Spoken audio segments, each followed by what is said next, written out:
As the applications are called by Mr. Harden, the chairman of the board, the applicant will come up and speak into the microphone to the board.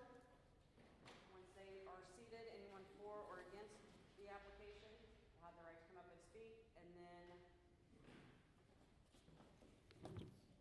the applicant will then be able to come up and address any of those comments or current concerns. All the comments, concerns, your presentation will be directed to the board. We ask that everyone maintain composure, because sometimes everybody can get a little elevated, but we are here to listen to everyone that is here to speak tonight. Mr. Harden? Thank you, Val. Good evening to you. Good evening, everyone. I'll call this meeting to order. The first order of business is that please turn your phones off so I can't hear them, or even if the old stuff of pagers or whatever, turn those off so I can't hear them. The other thing is, as you can tell, it just does not resonate in here with verbiage. So when you come forward to speak into the microphone to the board, please elevate your voice a little bit so the folks behind you can hear. Don't be surprised if I ask you to raise your voice. And don't be surprised if I tell you to quit raising your voice. It might happen. Okay, with respect to the sound, the gentleman with the black dark beard back there. Yes, sir, you. If you can't hear us, you raise your hand. You're the indicator. Yeah. All right? Yeah, thank you very much. Yeah. All right. First order of business is the minutes of, oh, by the way, we haven't met for 60 days, folks. We go 60 days without meeting, take holidays off, allow you guys to relax and take it easy on your applications and not get stressed out in the holiday period when you're trying to do them. So we're here for the first time, one of 11 scheduled meetings for the year. That's 10 scheduled meetings of the year, yeah. 10 scheduled meetings. I'm pretty sure this year is going to be eventful. So if any of you are interested in public discord and interaction with respect to property rights and zoning in a fair environment, please come back the fourth Tuesday of every month at 6 p.m. Or for those in the military, 1800 hours. So the minutes of the November 26th meeting, the chair would accept a motion at this time. So moved. Obi with the motion to accept the minutes as presented. Is there a second? Second. Lynn with the second. Any additional discussion, folks? All in favor, aye? Aye. All opposed? Any abstentions? Motion carries 4-0.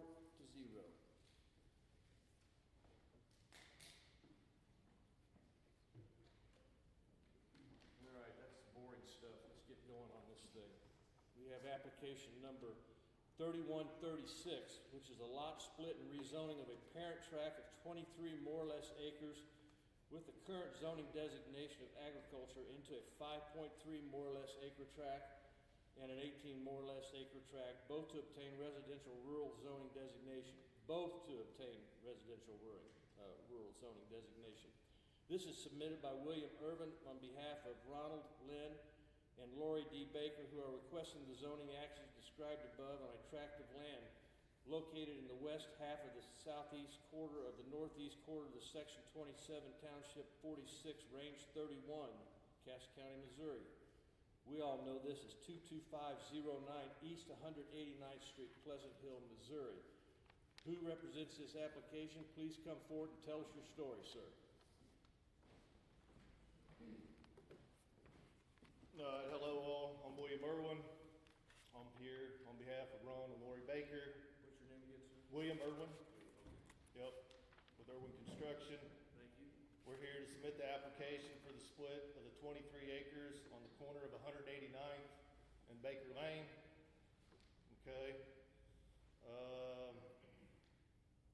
For the split of the 23 acres into the 18 and the 5 for the purpose of single family home on the 5 acres, potential for the 18 acres to have a single family home. Okay. So, Any questions of the applicant? Thank you, sir. all right, thank you. Okay, is there anyone here that would like to speak in favor of the application? Please come forward.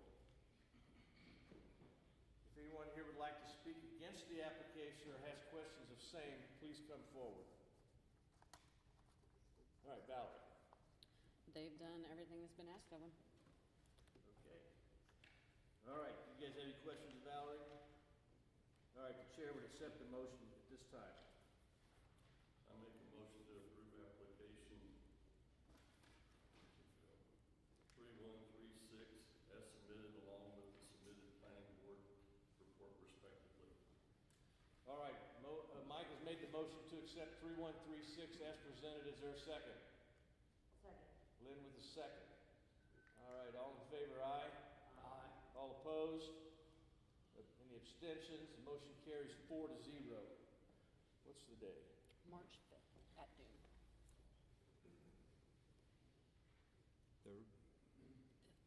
Third floor? Yes.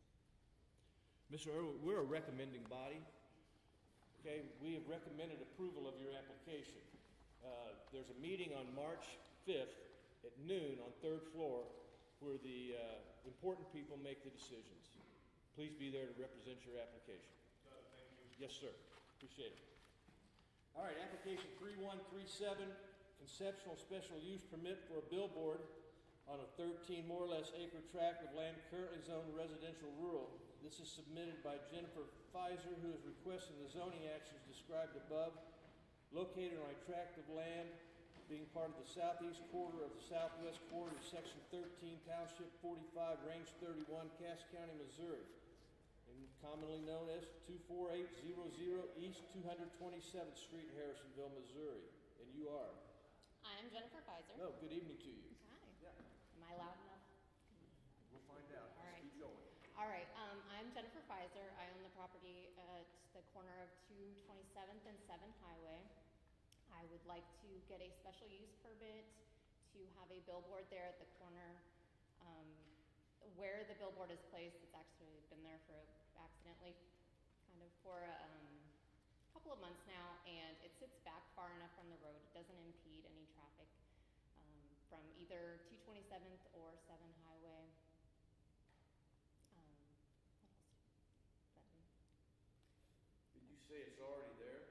It is. Yes. There was a How'd bit of that happen? it was a bit of a mix-up on what I was supposed to do. When I originally called, I was told to get a MoDOT permit, which was probably called last summer.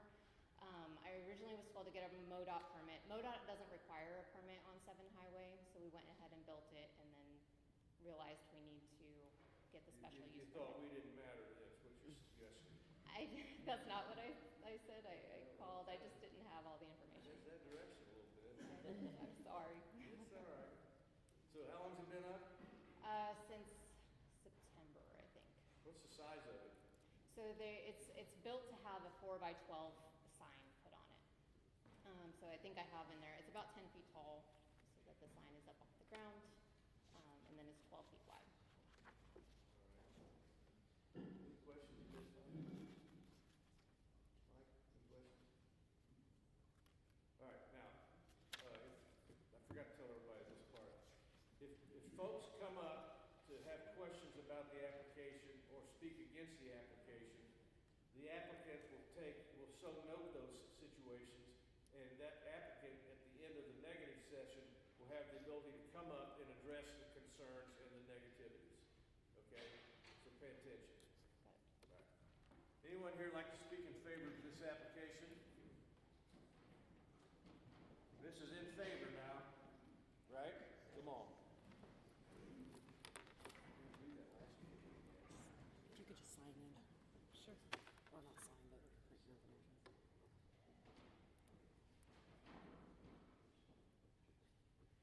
Want more information? Do you want more?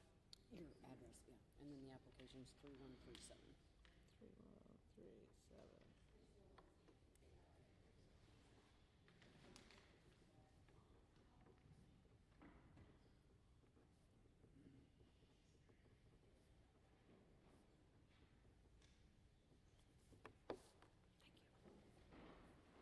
Hi, I'm Sherry Peters. My husband and I. Sherry what? Sherry Peters.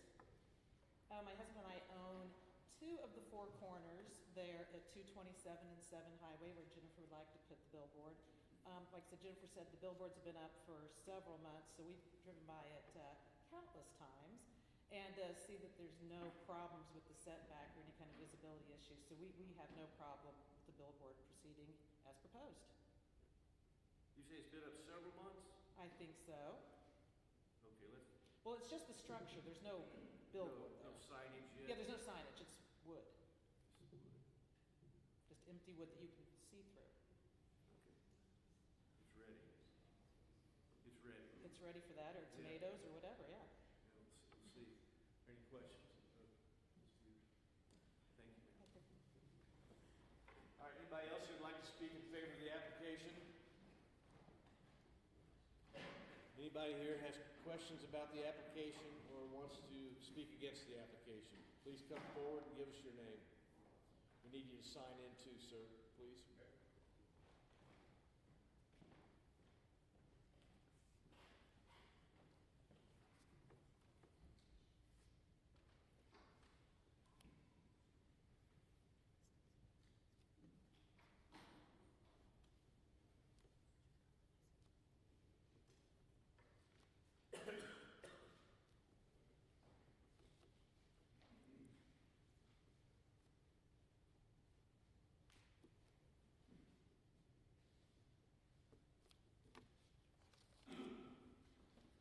Good evening, my name's John Mathis, and I drive through that intersection probably a dozen times a week. The intersection is kind of a poor intersection, it's at an odd angle. You can't hardly, you have to look over your right shoulder in order to see one way. You've got a limited sight line because of the way the road lays, especially if you're in a car. There's been a lot of accidents at that intersection. There was a fatality last year. I see billboards as being distractions, and at that dangerous intersection, I don't think it needs any more distractions. And I'm also worried about if it's approved for one corner, then does that set a precedent for the other three corners to be built up in signs also? And so I am not for it. Okay. Thank you. Yes, sir. Thank you very much. Any questions? Thank you, sir. Thank you. Appreciate it. Okay, anybody else like to speak against the application? Please come forward.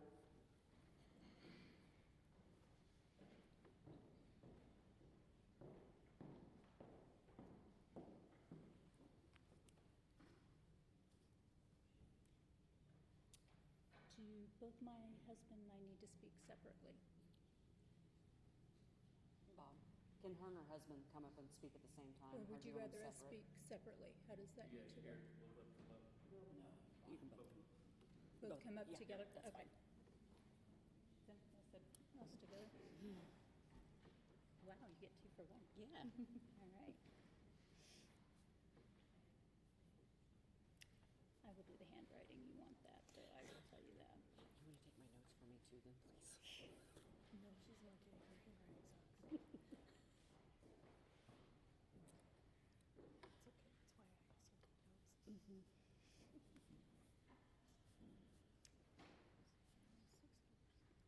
And this is 3137, right? Yes, ma'am. Okay. Good evening. Good evening. I'm April Riley. This is my husband, Tim Riley. Hello. We were here, we were given notice. Our property sits within 1,000 feet of the special permit in question. We're just right across the road. We are against this for the same reason as the gentleman who spoke. We do see this as an extreme safety issue, not only to those individuals who live in the neighborhood, but for those who probably infrequently, even more so, who go down 7 Highway and 227. I did bring pictures to show you what we see as the sightline issue that has been spoken of. So, according to, so the structure that is being proposed will actually impede the sightline that is there. the skeleton that is there is already impeding the current sight line. So if you're familiar with 7 Highway, we know that there are the S corners, and the highway sits at an angle. So the stop sign must be set back. You have to be behind that stop sign in order to see if you have oncoming traffic. If you are to be at behind the stop sign and where this billboard is proposed to be, you cannot see traffic coming. You have to move in front of the stop sign. At that point then, you are in oncoming traffic's turn lane, whether that be coming from the south or the north. 7 Highway, 227th are frequented by trash trucks, dump trucks, grain trucks, combines. It's a rural area. They need the right-of-way in order to turn. So it's at an angle. It's not a perfect perpendicular intersection. And so it is, first off, very tricky, like the gentleman said. I have, in the 25 years that we lived there, I have come upon 2 deaths myself there. And I would say at least a dozen wrecks, serious wrecks, that have happened there. And I have seen one firsthand when it happened right in front of me. It happens a lot. It's one of the most dangerous intersections in the county. We went to the sheriff's, and they said, "Oh, we know about that intersection." We were wanting to get data from it, and they said, "We recommend you going to the state patrolman," because they said they usually take over because it's usually their major wrecks. Unfortunately, with just 10 days' notice of this hearing, the Highway Patrol requires 60 days in order to accumulate data for a specific intersection point like that. So, but if you would like to see the pictures that I took from my car, I'm happy to get those. Yeah. Mic there, pass them around. So that is the stop sign which you need to stop behind. That is from the angle of my car, stop behind the stop sign, so you can see, you cannot see that stop sign. If you are to pull in front of, you can see how far into the front of it. And unfortunately, this is still a memorial to the young child that passed away. And it's not that we are opposed to anyone wanting to monetize their property. We're not opposed to that. We are just opposed to where this particular billboard is. It's a dangerous intersection. It is just a dangerous intersection. And being there for 25 years, we just want to keep our community and anyone who travels in our community safe. And you can keep those for them now. Thank you. Thank you. Thank you. Any questions? Oh, yes. Sorry, I forgot. You might ask us questions. So there's no way to understand or to enumerate which directions the accidents, the cars were coming when there were accidents or anything like that. And then said specifically, is there any way to say at this particular board and location would be a high precipitator, in your opinion, of accidents? Would it? Or are we just surmising and guessing? I'm asking. I value your opinion. Right, no. Can accidents happen from going from one side to the other side of 7 Highway? Of course they can. I mean, there is a sign on the east side of 227th that I would love taken down because I find it to be a hazard as well. I do believe it will increase the number of accidents given the reasons that we have said, because it decreases the sight line of which you can see oncoming vehicles. I would love to say everyone travels 7 Highway at 55 miles per hour. They do not. There is no shoulder on 7 Highway, and we know that is not a Cass County issue. That is a Missouri DOT issue, MoDOT issue. That corner also, it's hard to tell there. I could get my phone out, has an extreme, I don't know what you'd call it, Tim, where it drops. It basically is a Elevation. ditch. Well, it's a oak acute angle, it's less than a 90 degrees, it's around about a 70-degree angle, and it's hard for people that are coming from the Pleasant Hill area, heading south, and then turning west, because it's a sharper corner than a 90 degree. And Their tire will drop. they fall off. There was just one here about 2 months ago, right after Christmas, that went off, and the tow truck had to come out, and it did some damage. People were okay, but it's a dangerous corner. There's a lot of accidents there. So again, people pulling in front of that stop sign to try to see cuts off people's inability to make that turn correctly, getting onto 227th. So you're saying if you're going east on 227th, then you have to pull out on 7th Highway before you can see whether the traffic's coming or not? You have to pull in front of the stop sign. You don't have to pull out into the traffic, but you got to get right there at it. Oh, okay, so. Yeah, you're having to basically pull in front of the stop sign in order to see around the billboard to see if it's safe to pull across the highway. How far back from 7th Highway is that stop sign? It's a good question. It would be just a, yes, I probably should have marked it off, set it off, but the stop sign is back a ways just for that reason, because people have to, those semis or big trucks coming in from the south going north and turning back west, they have to take a big area, as well as the ones from Pleasant Hill going to the west. They've really got to come into the opposing lane to make that corner, because that short, sharp corner.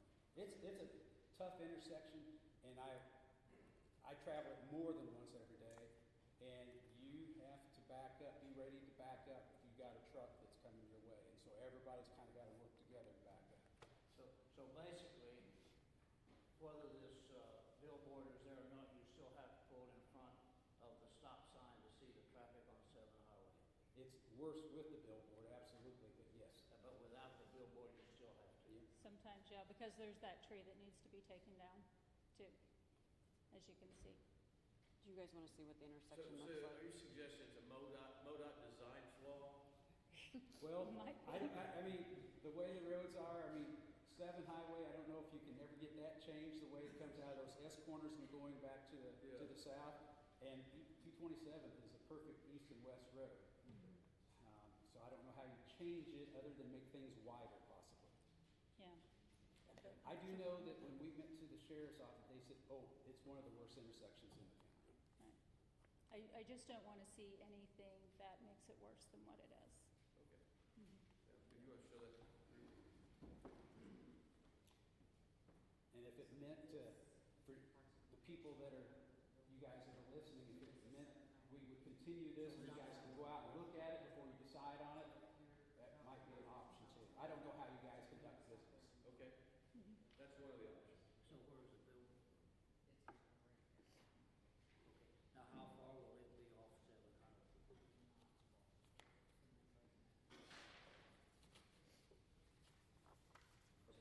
you guys. Okay. Thank you so much for listening to us. We appreciate it. Thank you.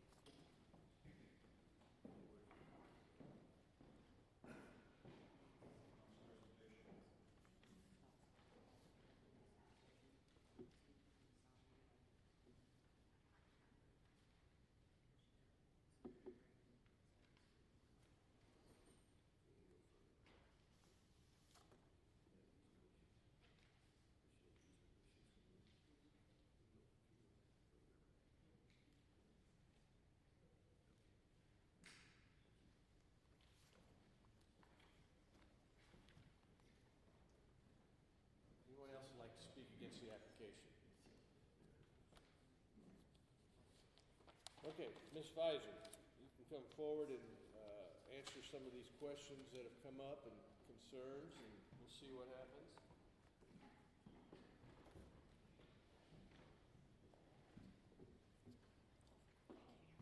Hello again. So to address some of the questions, the location of where it's currently at, I don't know if I threw this out there at the beginning, but if it is deemed that is not the right spot for it, it's just a wood structure. I have 1,800 feet of frontage along the 7 highway.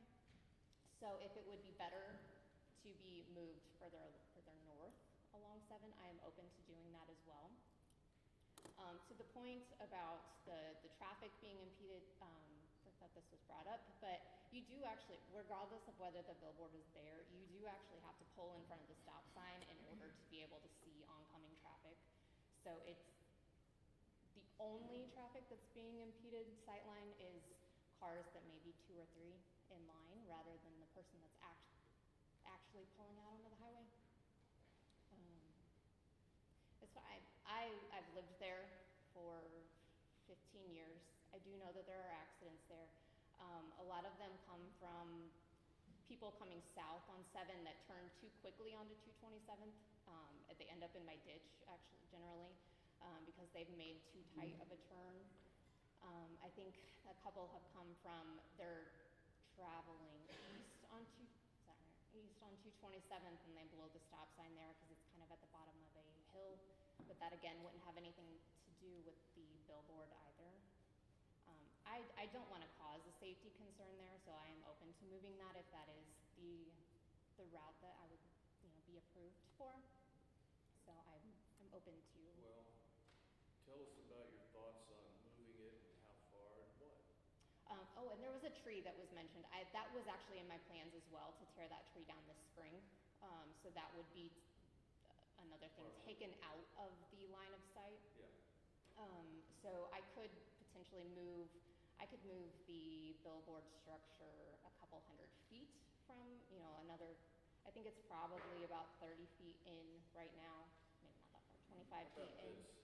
Are you under any pressure with respect to a user of that location? Since October, I've had people that have, yes, like I have somebody that wants to be. Built that board area? Yes.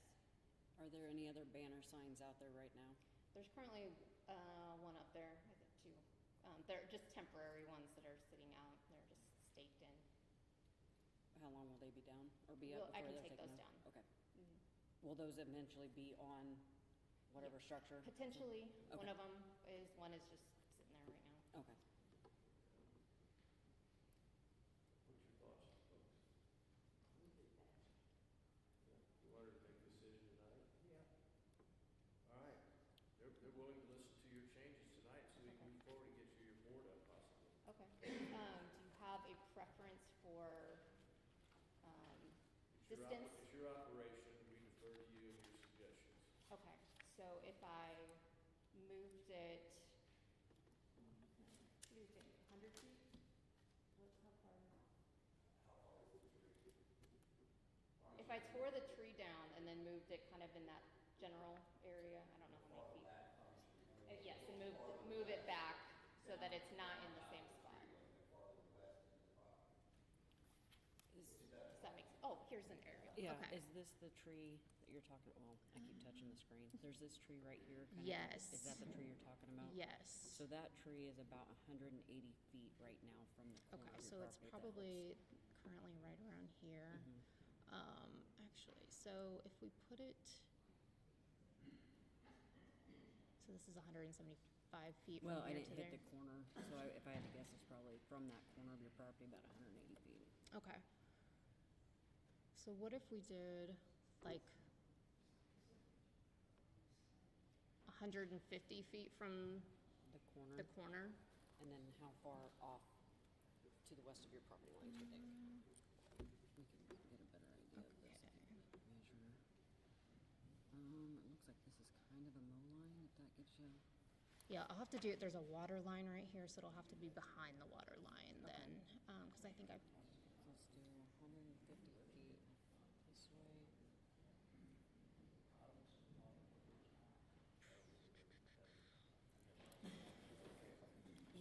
yeah, sorry. So, So the tree that she was talking, this tree here? yeah, see, our plan was to do a billboard here, which doesn't block anything, by the way.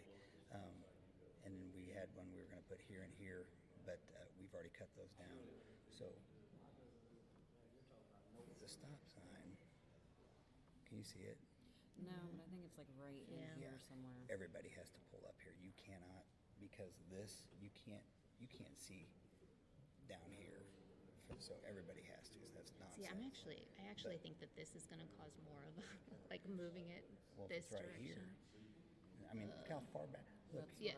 here's what you have. You have the highway is here, and this is here. This isn't even close to the here. Yeah. So the whole thing with this line of sight is bullshit. This, well, I'm just saying, you have to see, if you're here and you have to see down here, you can't park behind it. You can't stop behind it. You have to pull up. Anybody that's ever driven this, knows you. The thing is, we need to come Yeah, up with a decision. I know. We're gonna put So you guys let's- off further. Okay, so I let's don't do have that this. time. Yeah, because we've already got a lot of this. So how about right here? I can't see what you're pointing at. I think it's like right here. Is that How what about right So here? I was gonna do it like 125-ish, this is 175. Yeah, okay. So like 150 feet here, and then like, I don't know what this line, Let's see if that's we can get imaginary it to- line here. That's About 20. 25 feet from Yeah, the- 25 feet from there. How does that sound to you? I mean, Okay, what do It's you gonna got? be up to them, Okay. but I don't want you to have to go on. Okay. understood. So we're gonna move it 150 feet from the corner, north, and then 25 feet back from To the west. to the west, Slow it down, please. 25 feet back from all. from south. Thank you. They're proposing 150 feet north of their property line, 25 feet west of their east property line. All right, and remove the tree.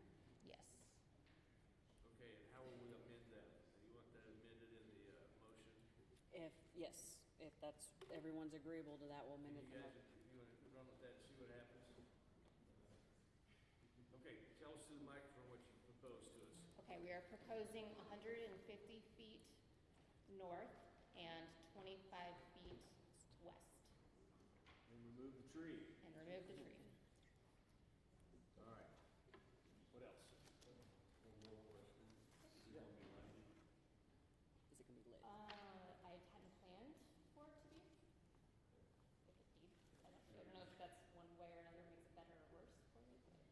If it's not lit, then there would be less of a distraction at night. okay, If it yeah, was I was not lit, then it planning could be taken that way. So no lighting. No lighting. Yeah, let's face it, this is MoDOT's fault for creating an intersection that's absurd. I would agree with you, yeah. Just so Somebody you all else know where I lived there stand on forever. it. Okay, anything else? No. All right, thank you. All right, that's the end of that session. Valerie, any comments or commentary? No, the only question I had, they answered, and that was about the temporary banners that they have currently. And she said those are coming down, so that was Okay. it. All right, so when you make the motion, folks, add the three changes, the three parameter changes. North, west, and tree. Okay, so Chair would accept, Lynn, you have a question? No. Okay. The Chair would accept the motion at this time. I'll make a motion to approve application 3137 after it's moved 150 feet north, 25 feet in, and the tree cut down. All right, Obi with the first to approve the application 3137 as submitted with the changes with respect to 150 feet north, 25 feet west, and the tree removal. Is there a second? Second. Lynn with the second. Any other questions? All in favor, aye? Aye. All opposed? Abstentions. Motion carries 4-0. Recommending approval of the application. Okay, Jennifer, where are you? Okay, all right, so we're recommending body. This application will be heard March 5th at noon on 3rd floor with the big guys, commissioners. All right, be there. Any of you people that want to go to it, you can go to it too. It's not applicants.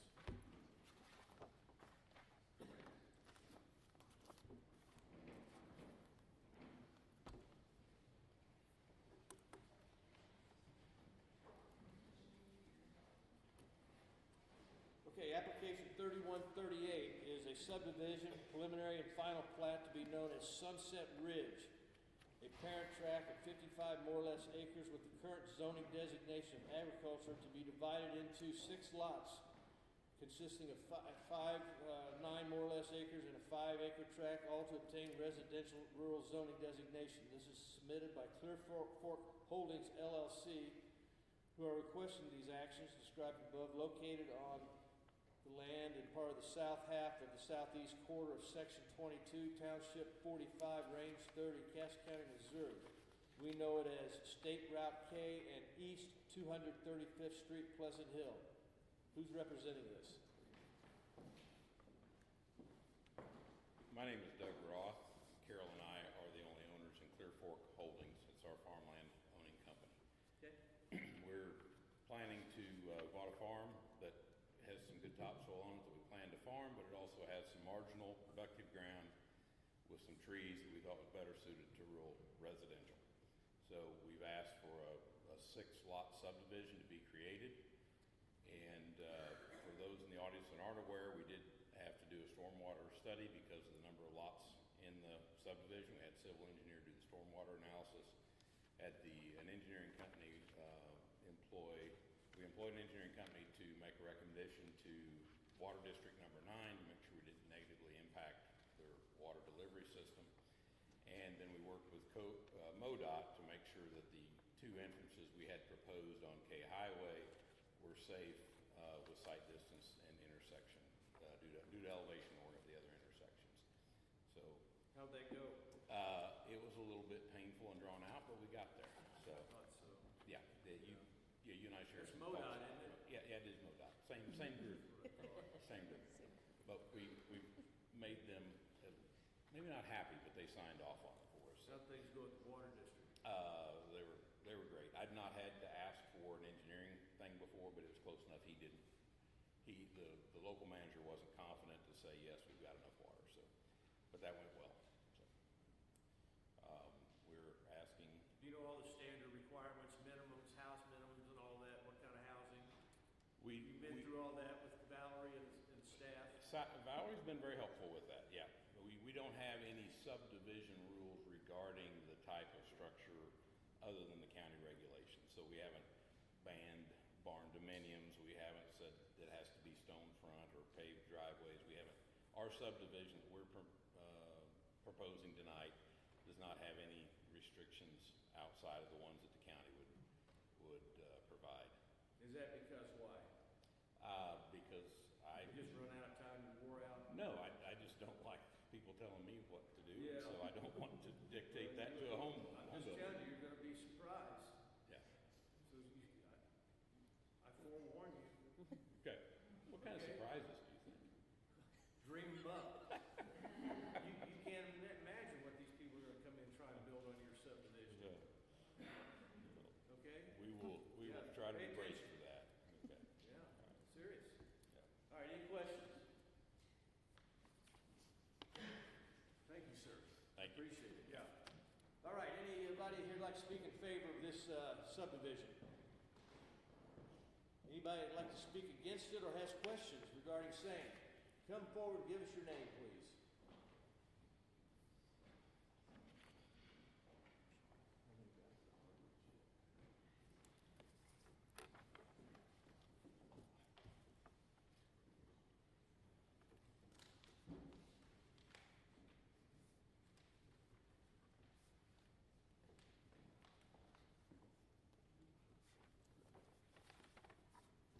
Is it 3138 East? Okay. Good evening. My name's Chastity Danner, formerly Young, and I live at 31601 East 235th Street. So that's just down the street from the proposed addition. I do have some questions. I'm not crazy about having a bunch of new neighbors, just to be real honest about it. And you mentioned, first of all, the intersection at K and 235 I would consider also dangerous. 235th Street is not really well maintained by the county. We do have a road grader out there pretty often, and I appreciate that they do what they can, but where the road meets the highway, there's a significant drop-off from the highway onto the road on both sides of the road. That's MoDOT. So MoDOT maintains within 10 to 20 feet of their state routes. Great, it's Yeah. still a terrible Yeah. intersection, Yeah. and I pull in and out of there multiple times a day. I pull a trailer a lot of times, and it's very unsafe.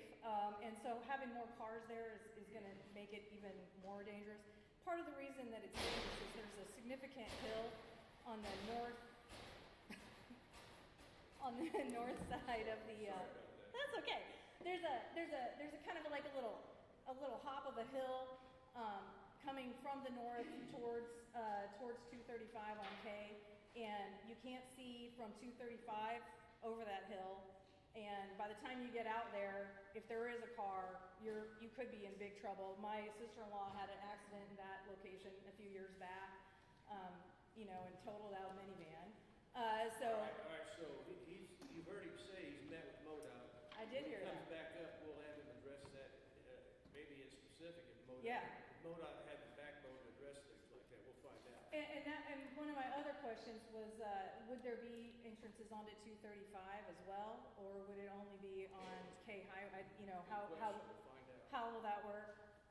And then I did have questions as well, and you guys brought it up about what types of homes would be there.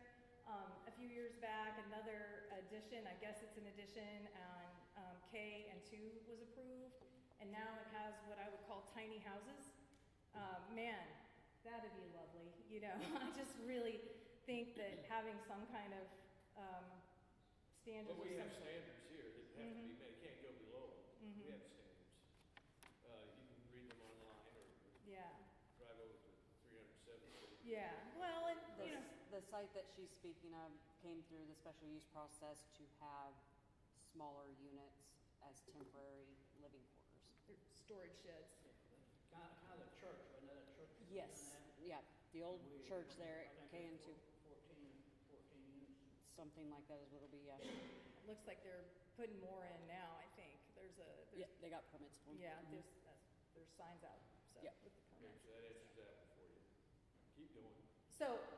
So those would be approved then? Those are allowable They would have to go through a whole special hearing process for that. for Just each like this one? again, Mhm. all the way through. Don't Otherwise, count the on it. minimum is 1,000 square feet. Yeah.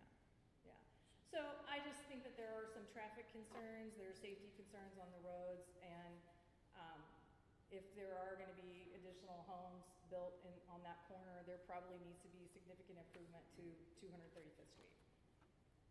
So, okay, Thank you. thanks. Yep. Okay, anyone else who'd like to provide commentary, speak against it, or have questions? All right, Mr. Roth. Oh, the Rileys, are you coming forward to speak? You're leaving while you can.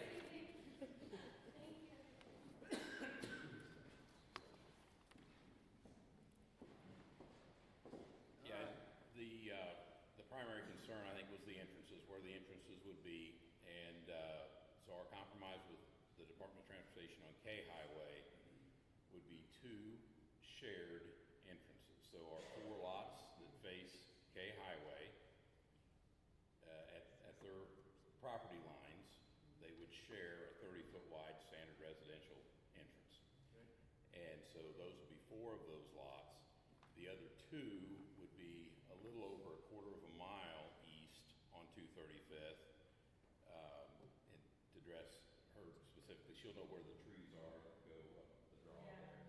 So they'll be about a quarter of a mile off of off of K rather. I misspoke. Off of K. So those 2 will be county entrances on the county road, and we will be adding, theoretically, if we can sell the places, we'll add 2 homes that would use that 235 and K Highway intersection. And I think that was the primary concerns. Yeah, we can't do anything about road conditions. That's somebody else. So, Some other but that was the compromise we reached with MoDOT was to, I will also say both of those are on the crest, if I could address her also, the crest of the little hill, so they have high visibility. We had to move some property lines to rearrange that so that MoDOT was happy that they had good line of sight everywhere. So I'm aware of the intersection, I'm aware of the problem with with the line of sight at 235.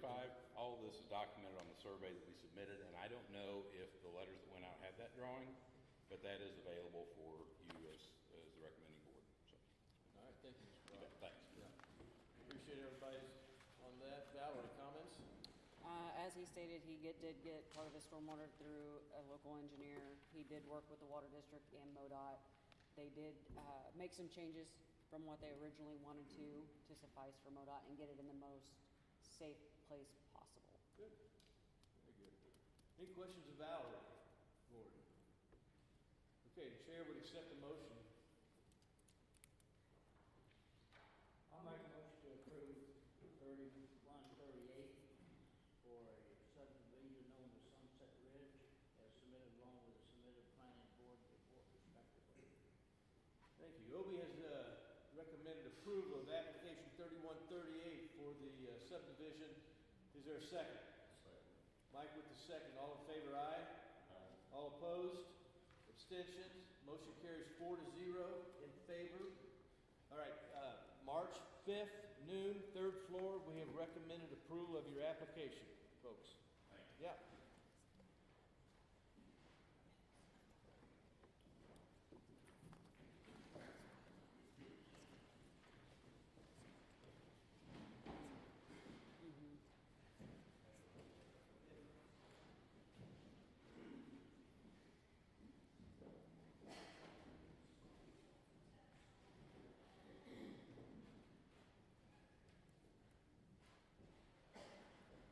Okay, application, this is old business, folks.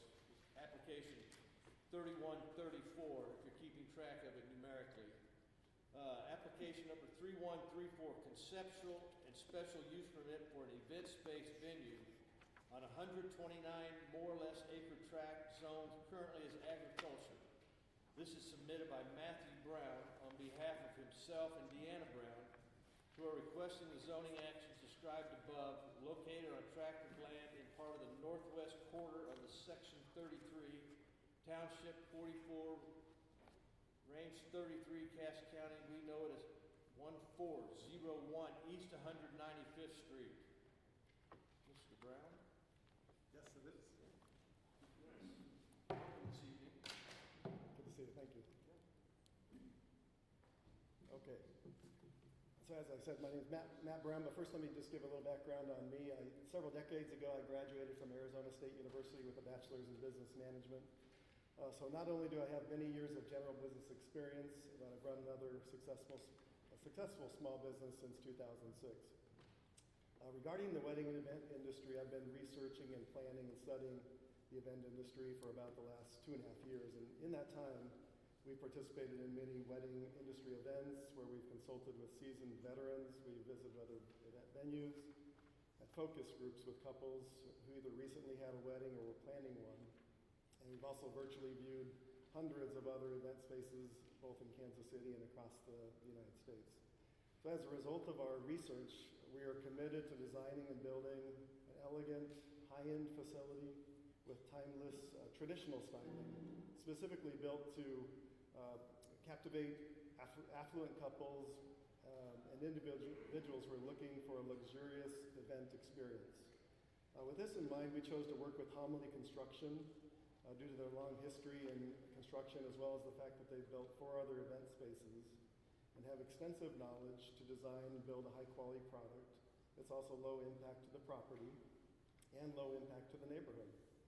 In fact, the main reason that we chose them was because they designed and built a really beautiful wedding and event venue in Smithville called White Iron Ridge. And just as a side note, it's actually situated near a housing development that has 300 homes in it with nearby residents. And so they can live in harmony with the 300 home sites. So the proposed use will be as a wedding venue. Our plan is to renovate the existing 5,460 square foot home and include a new 4,700 square foot, 300 occupant capacity banquet room addition. And so we're asking for 300 capacity total for the property.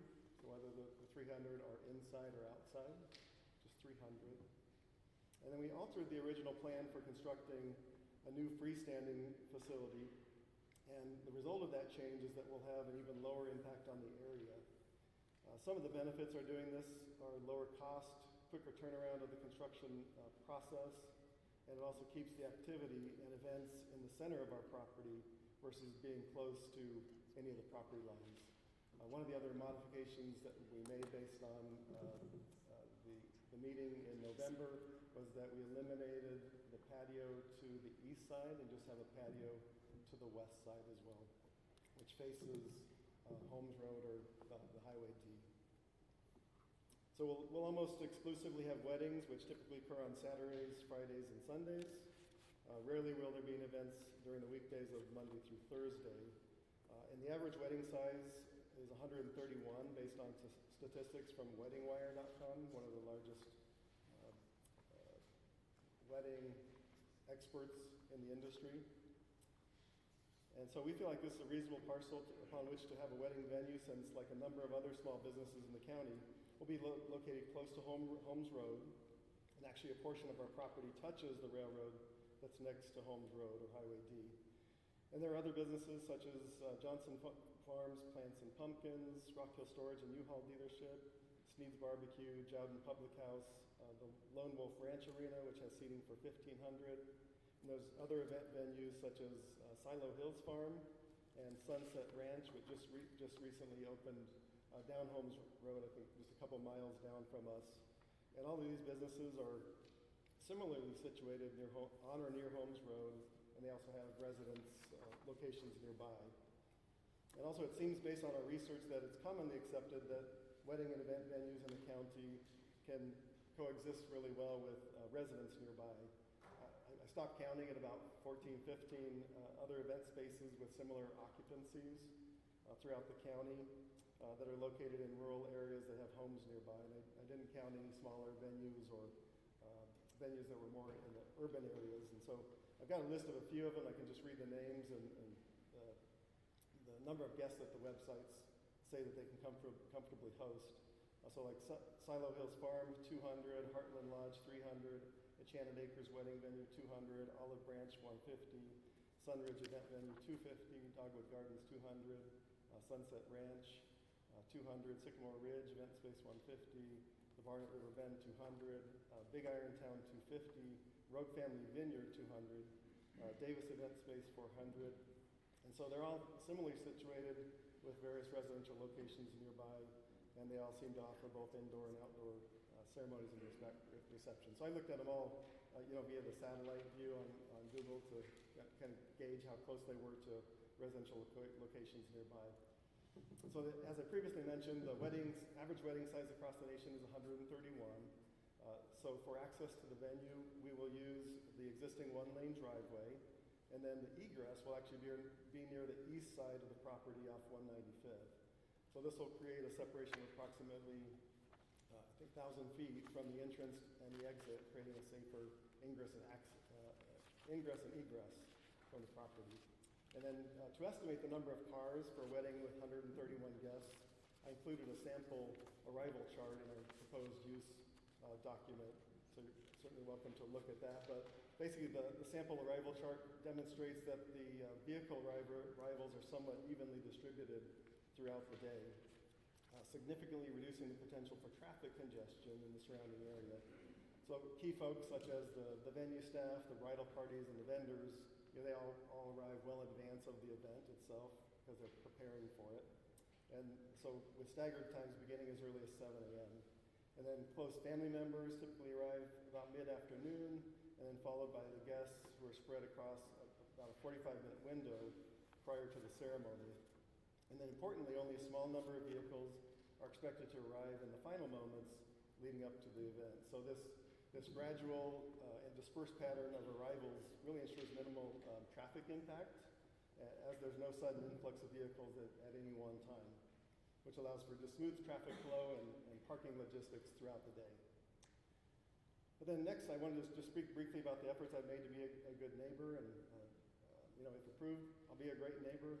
That's just my nature. But so after we sent our initial hearing notice letters, I reached out to several of the neighbors whose telephone numbers that I had, asking if they wanted to come by and see the building plans, as well as discuss any questions or concerns that they might have. And I ended up having 3 separate meetings with various folks who own property nearby. And during those meetings, I answered their questions and concerns and gave my true commitment to work with them to ensure that we're good neighbors and the wedding venue would be positive for the area. I also made sure that everyone had my direct contact number as well as email address, so that if any questions or issues came up, that they'd have the ability to reach out to me personally. So I also let them know that they could feel free to share my contact information if there were any other folks who wanted to meet with me. And so I just want to take a couple minutes to address some of the concerns that I heard at both the meetings back in November and December with the neighbors and the previous public meetings. So one of the primary concerns was regarding possible noise. And I think a lot of it was surrounding receptions, but typically about 95% of all wedding receptions actually take place indoors due to potential weather concerns, because even like a fairly light wind can be disruptive with tablecloths and things like that. So really receptions are typically indoors versus outdoors, unless there's venues that don't actually have a large enough space. They might offer outdoor receptions. But on that rare occasion of an outside reception, any outdoor sound would be pointed to the west and the southwest due to the way the property is configured and to how the building has been redesigned. And then based on the elevation of the lake, any outdoor sound will be at some of the lowest points of the property, which should lessen the impact of the sound. And there will be some ceremonies that will be outside, but they typically are very short, typically less than about 30 minutes or so. So they usually have a processional, a vows, and then finally a recessional at the end. So pretty short amount of time for that.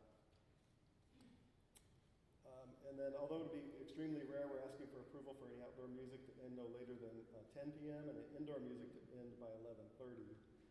And we'll advise couples that they must end by 11 p.m. just to be safe from a sound standpoint. And we're going to be engaging an acoustical company that specializes in noise mitigation and acoustical performance, so we can control that ambient noise. They'll help us design the proper sound-resistant materials in the reception hall to dampen sound in the general area.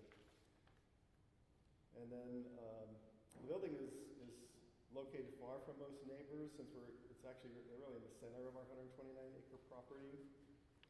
We'll have reasonable sound limits for any music that will ensure that our agreement between couples and the venue specifies that we have control over their volume level.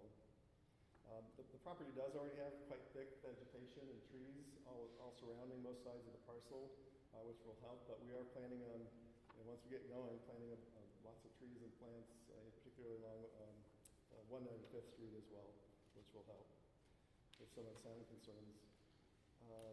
And then one of the other concerns we heard at the previous public meetings was regarding having alcohol and the potential problems related to it. So while I understand the concerns, we'll definitely abide by all the rules and regulations to ensure that it's done in a responsible way. We'll do it just like all the other venues, bars, and restaurants across the county, many of which are open 7 days a week compared to our proposed use, which will mostly just be Saturday, possibly Friday and Sunday. Another concern that came up was the possibility of trash blowing out of our property into the neighboring areas. And I did mention that we'll work to ensure that just doesn't happen. We want to keep everything just extremely nice and very high end, and we'll definitely be elevating the general look and appeal of the property across the board. And then another concern was regarding the parking lot lighting and possible light pollution. So we intend to install those the small bollard lights instead of the large gooseneck, really tall lights.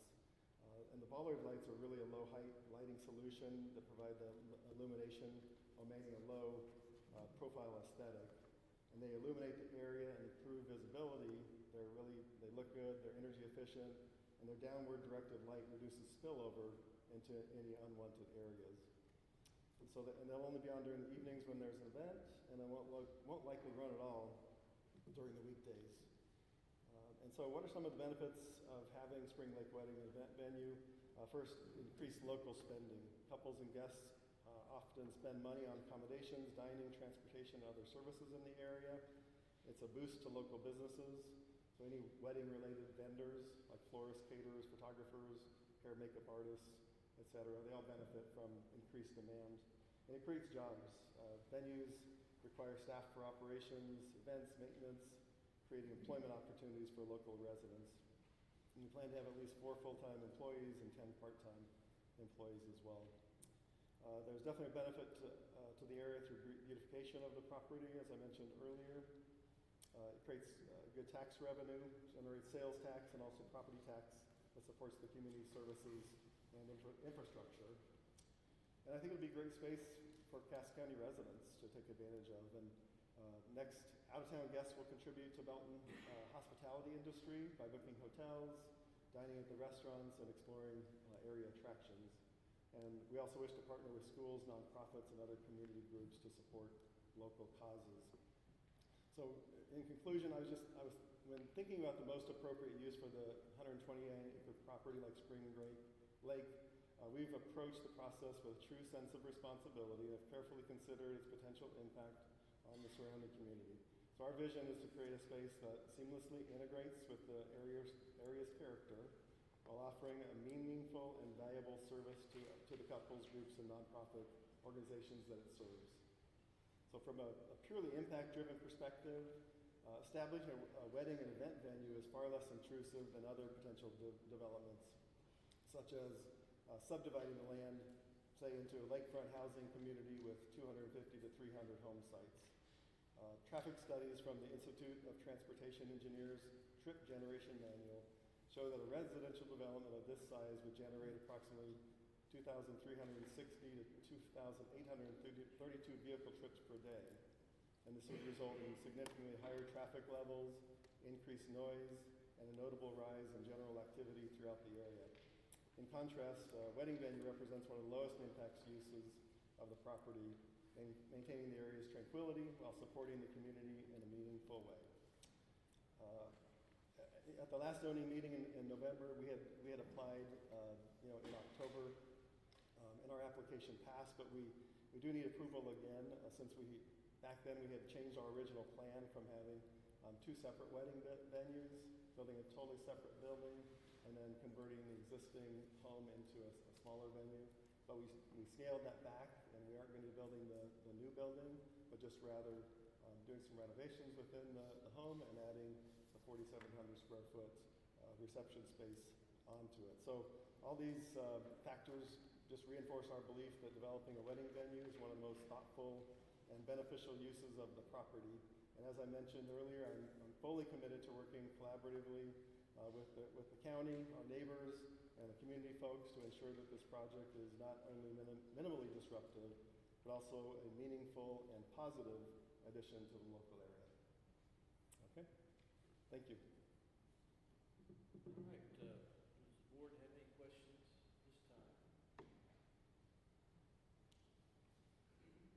Are you currently holding any events there? No, I'm not. Okay, the reason I asked, I saw you had a sign up on 150 highway advertising your project. Yeah, I just had started doing some marketing because it takes so long to get it going.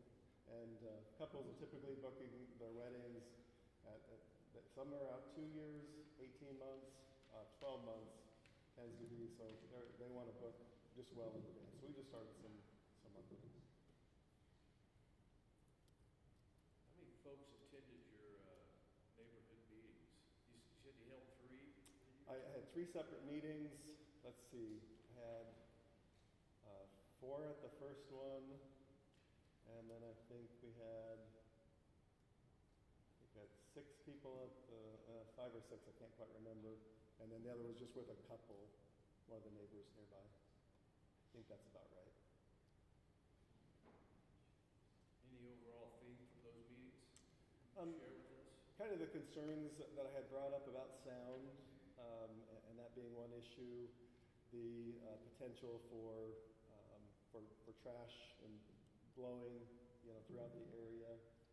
I think those were the main ones. I think someone had brought up the concerns of alcohol use and driving. And I just really tried to assuage everyone to say, look, we're going to do our best to make sure that none of those are issues.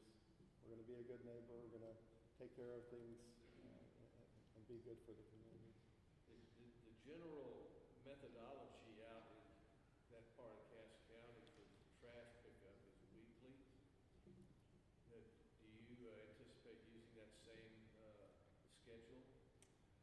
I know we're gonna be getting a large dumpster.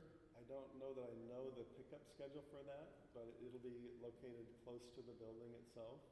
But it'll be a big rollaway dumpster. And I think we could probably get them to pick it up more frequently if necessary. But I don't think we'll, either way, I don't think we'll have it be an issue. We'll make sure it's remedied. That's a big issue to us, board Yeah. level, yeah. Yeah.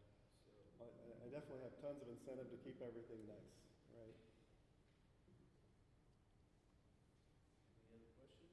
It occurs there one home directly west of have you talked to those people? Yes, yes. In fact, they're in favor of it. They mentioned to me that they were going to write a letter that, I don't know if it's something that could be read. I don't know. I might have a copy of it, but they were in favor of it and okay with it. Did you mention the indoor music times, cessation time in the outdoor? Yeah, I did. So I said 10 p.m. for any outdoor, 11:30 for any indoor. We're going to advise the couples, though, that they need to end by 11 p.m. on the music. Would you be adverse to just going ahead and putting that in the SUP 11 o'clock instead of 11:30? The only reason I made it 11:30 was just to have a little bit of wiggle room. What if I don't cut it off by, say, 11:05 or something? I just didn't want to. How about 11:15? Would that be? Yep, we want you to end at 11. Okay. I can end at 11. That's fine. 11's a little late for me, but we'd like to, I know you Sure. took that back some. Yeah, that's totally fine. We can make that happen. That's the The indoor? indoor time. Yes, yes, that's right.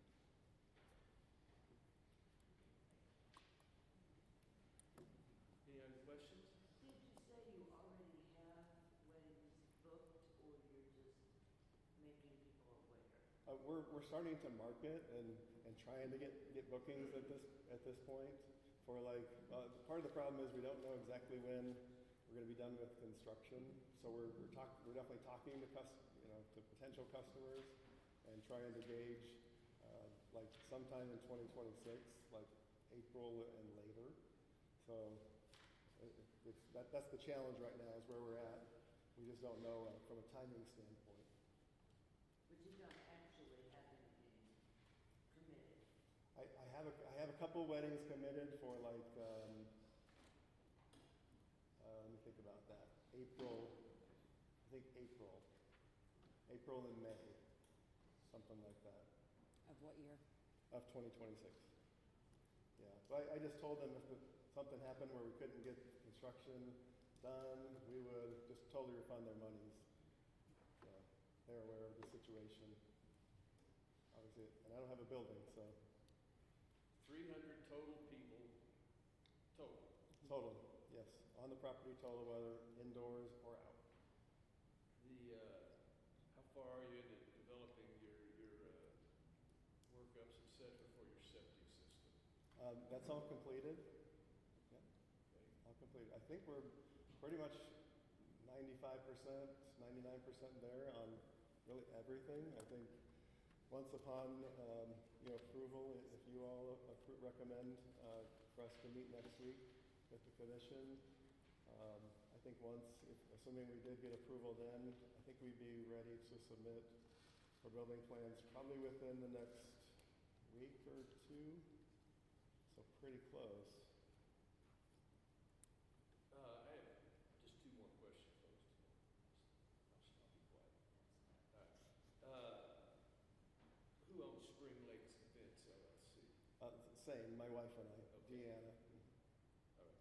And then, under your stormwater management paragraph, you say will be addressed in the future at time of new construction, if applicable. What's your thoughts on that? Have you had any talk with folks on that? I believe we've already done all the legwork on that to make sure it's all up to speed, all the engineering work. So I think we're ahead on all the engineering across the board. Mm-hmm. You've got plenty of land to work with, so. Yes, indeed. That's right. All right, any other questions, Mr. Brown? All right, let's hear what the folks have to say. Okay. All right. Anyone here like to speak in favor of this application, please come forward.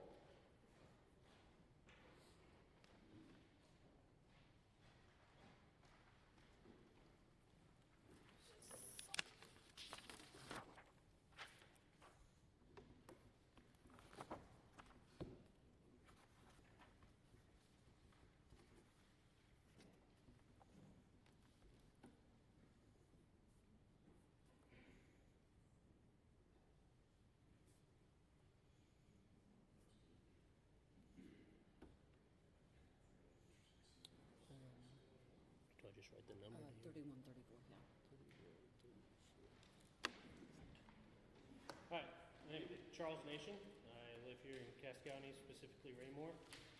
The reason why I'm up here in favor of this is because actually I just got married May of last year, and the big problem that me and my wife had was finding an event space that wasn't a barn looking or something like that was more elegant on this side of town for our family and friends. We have a number of friends come in from out of town as well, and we ended up having to put kind of everybody in Jackson County, as well as move our wedding to Jackson County because we couldn't find anything out this way. The big thing was elegant. Everything tends to be going towards more barn style or rustic style, and I feel like that was a fad, and that's what we were looking for, was more of that elegant. The other thing that I would say is we love the outdoor ceremony, but inside reception, I think that's what all couples are really gravitating towards if the weather cooperates, because you don't want to be outside all night with bugs and all that stuff.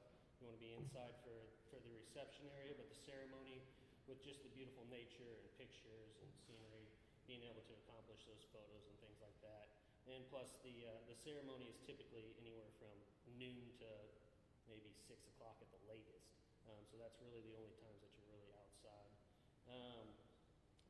That was what I wanted to speak on, and just, being able to have families that are in the area have a space to go to and use and really call home to Cass County here. How did you hear about this application and what they're So, proposing? oddly enough, I would have never heard about this, other than the fact that Matt actually approached us to design and build this location. And when I saw what his vision was, I was 100% on board of getting it through the city and built for him and the Cass County. Just couldn't delay that wedding till it was finished? The wife would not let me. Have you seen a bunch of the parameters and the things he has listed on here? Yeah. Okay. So what's your thoughts on a 1 a.m. deadline for a wedding? Is that late, too early? What's your thought? You just got married. Yeah, You're a young guy. What's most 1 a.m. places in your won't go crowd? past 1 a.m. Pardon me? Most places won't go past 1 a.m. Most of them have like an 11, 11:30 or 1 o'clock, just because of liquor licenses and things like that. So it's not uncommon at all. And most of the time you're there all day, you're ready to go at 11, 11:30. Yeah. Yeah, I hear you. Been 45 years, but I hear you. Any other questions of Mr. Nation? All right, thank you, sir. Thank you. All right, anybody else who'd like to speak in favor of the application? Anybody like to speak against the application or have concerns or questions? We'll let this young lady get stood up already, so please come. Yeah, you're up. You next. He's got 2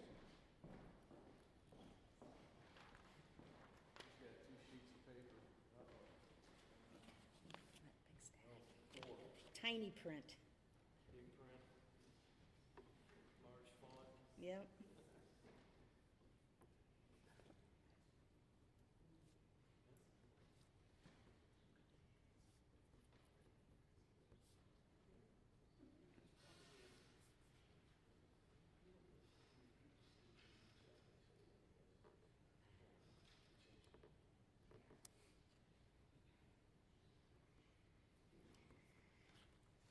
Whew.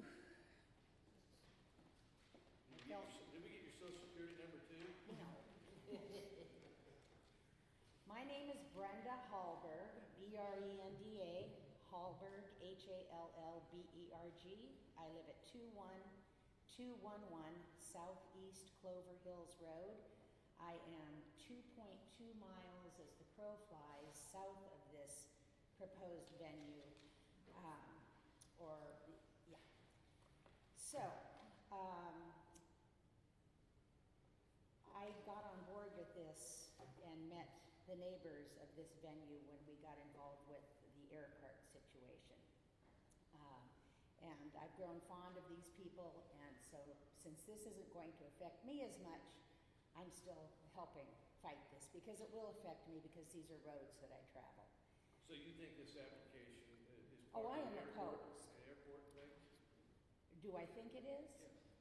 I Is that do. what you're saying? I possibly. Possibly. I don't have proof.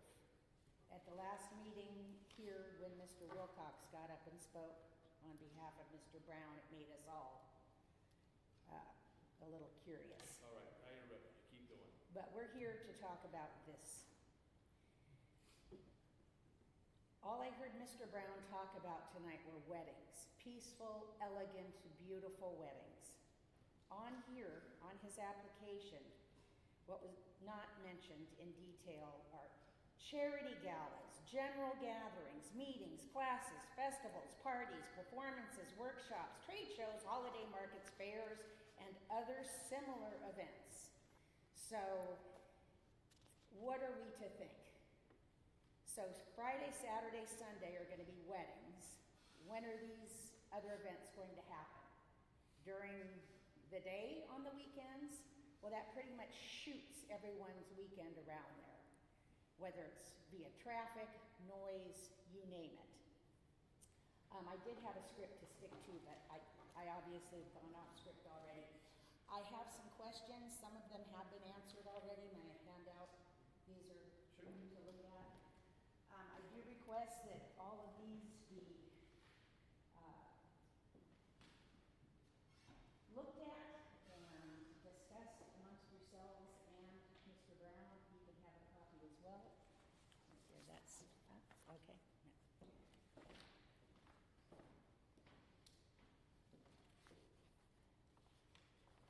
My brief talking points. I am here to speak out against this event venue. They want to host approximately 300 people on their website that's a very involved, elaborate website that's already done, and they have weddings. I've been doing my homework. They are moving ahead with this business as if it's already been approved. They've adopted a freeway on 150. It's just, it kind of seems a little bit like cart before the horse, but I may not be privy to some information that has already taken place. They plan to operate 365 days a year, so we have to anticipate that all year long, like what events are going to be happening. They will be serving alcohol at every event. It says so in their application. Grave concern. Several neighbors who live adjacent to this property, we've all met. We, to try to avoid repeating a lot, we've all taken a different topic. I'm just kicking this off. You have the questions. I really do encourage you to perhaps wait on ruling on this until all of these things are discussed. I don't know if you want to do that tonight, but we'll see. This particular type of business in a rural neighborhood will add stress on many different levels. It already has on a lot of residents. It will diminish the quality of future residential and business development and most likely hurt our property values. Would any of you like to live next door to this? The local businesses that are there now don't bother us. They shut down. This just gets rocking and rolling after 6 p.m. I'm not sure if any member of our group was going to talk about this arrival chart. I don't think any of us are worried about the arrivals. We're worried about close to 300 people departing in the dark on 195th Street, East 195th Street, homes, and all those other little back roads in case they don't want to enter out onto homes and wait in line. We're worried about hundreds of people, drunk, tired, emotional, leaving the venue all at once, with headlights, with music in their cars, talking loudly. So this is great, but that's really kind of avoiding the big issue. I think I have said all that I am supposed to say, so I'm going to sit down and let the next person go, and that will be... Before you head out, yes. what are your top 2 or 3 topics that you want to say? Oh. She told us this. What are the top 2 or 3? So I can make note of those. You're not going to make me speak for everybody, because everybody put a lot of work into this, right? No, I mean, what oh, you verbalized. me. What you have verbalized. What are your Yes. top 2 or 3 verbalizations that you want the board to come away with? Oh. Noise and traffic. Okay. Yeah. You don't care about arrival, it's departure. Well, I mean, I don't live off 195th, but I think the real issue is, you know, it's going to be dark, even in the summer, at 11 o'clock. It's going to be dark, and 11 o'clock is late for music. We might not be able to tell what song it is, but we'll be able to hear the beat. If anyone's been to any type of DJ or band situation, yeah, we're going to hear it. Some neighbors who came tonight who live across from where this will be told me that they've lived there for 34 years, that they were able to hear music from that Jodon Public House when it used to be a biker bar. They'd have music outside. That place has since reopened. I think it's a little more upscale and mellow. All right, so your concerns are noise and traffic. Yes. Thank you very much. Thank you. Appreciate it. Oh, I did want to say on one of those, one of the questions or what I'm offering is I would love to invite all of you to come out to that area to take a look at the roads. So you're talking about item number 12. Yes, thank you. Thank you. I'm going to get better at this, because I have a feeling. Well, you're talking loud enough, so that's the first step. That's Love what it. everyone tells me. All right. Thank you very much. Yes, sir.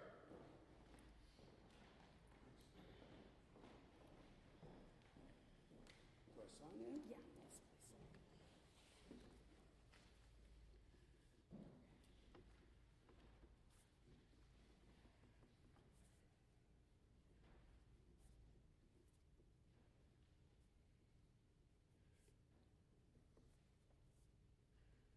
What's the application, 3134? Mm-hmm. Button. Mo.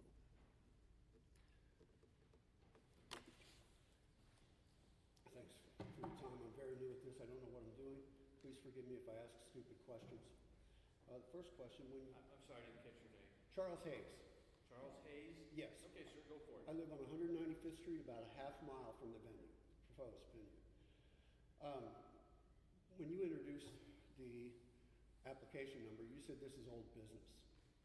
I'm new at this, I don't understand, please forgive me. It's my understanding that this venue is not yet and may ultimately not be approved. Is that correct? This is a Robert's Rules of Order, old business brought forward from a previous meeting. That means it's an old application because it happened 2 months ago, and we're now re-looking at it. Okay. It has nothing to do with the age of the building, the people, anything. I may say stupid things, so bear with me. You and I may get along just fine.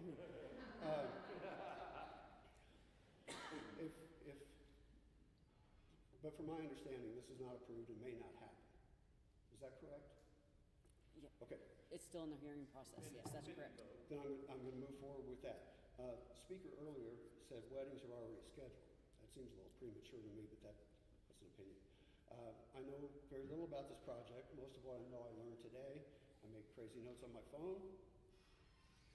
I do know that some of my neighbors are very concerned and opposed to the point of going door to door to collect signatures to oppose this. The website is up, taking reservations and advertising prices for both services and alcohol, as if alcohol is an integral part of the business. The website suggests an occupancy of 284, and the speaker earlier said 300, but it's very close, and ample on-site parking. That's a lot of potential intoxicated drivers. Even if 1% of that number gets on the road after drinking, that is 2 drivers at every event that are a danger to my children. The entrance to the venue on 195th is in close proximity to the intersection of Holmes Road, where cross-traffic travels in excess of 50 miles an hour. The high number of additional drivers that in this intersection on event days will increase the risk at that intersection, even if 100% of the drivers are alcohol-free. Now that I've learned about the planned exit, I like this even less, because upon leaving the venue, the drivers, intoxicated or not, will be closer to my home. I live about half a mile away. That's 2,640 feet. The planned exit is supposed to be, if I understand correctly, 1,000 foot nearer to my home. So I'm going to have as many as 300 people within 1,640 feet of my home and my children. There's a MoDOT sign that you mentioned on Highway 150, and the website is really cool. It's really professionally done. The business seems already to be in operation, making me, and that's why I question things, making me think this is already approved. And when I came here, I didn't even know if there was any point to opposition. The application's not been approved. We have not voted on it or anything. Okay, thank you for that. Other concerns that I didn't even think of myself were brought up by the gentleman earlier, like lighting, noise, trash, etc.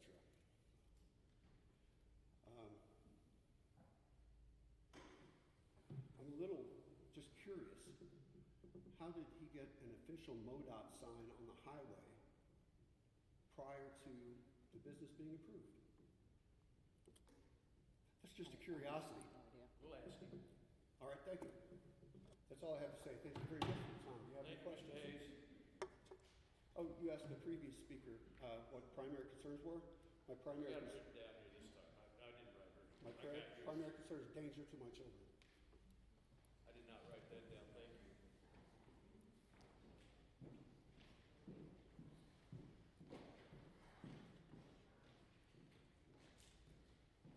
Hi. Come on up.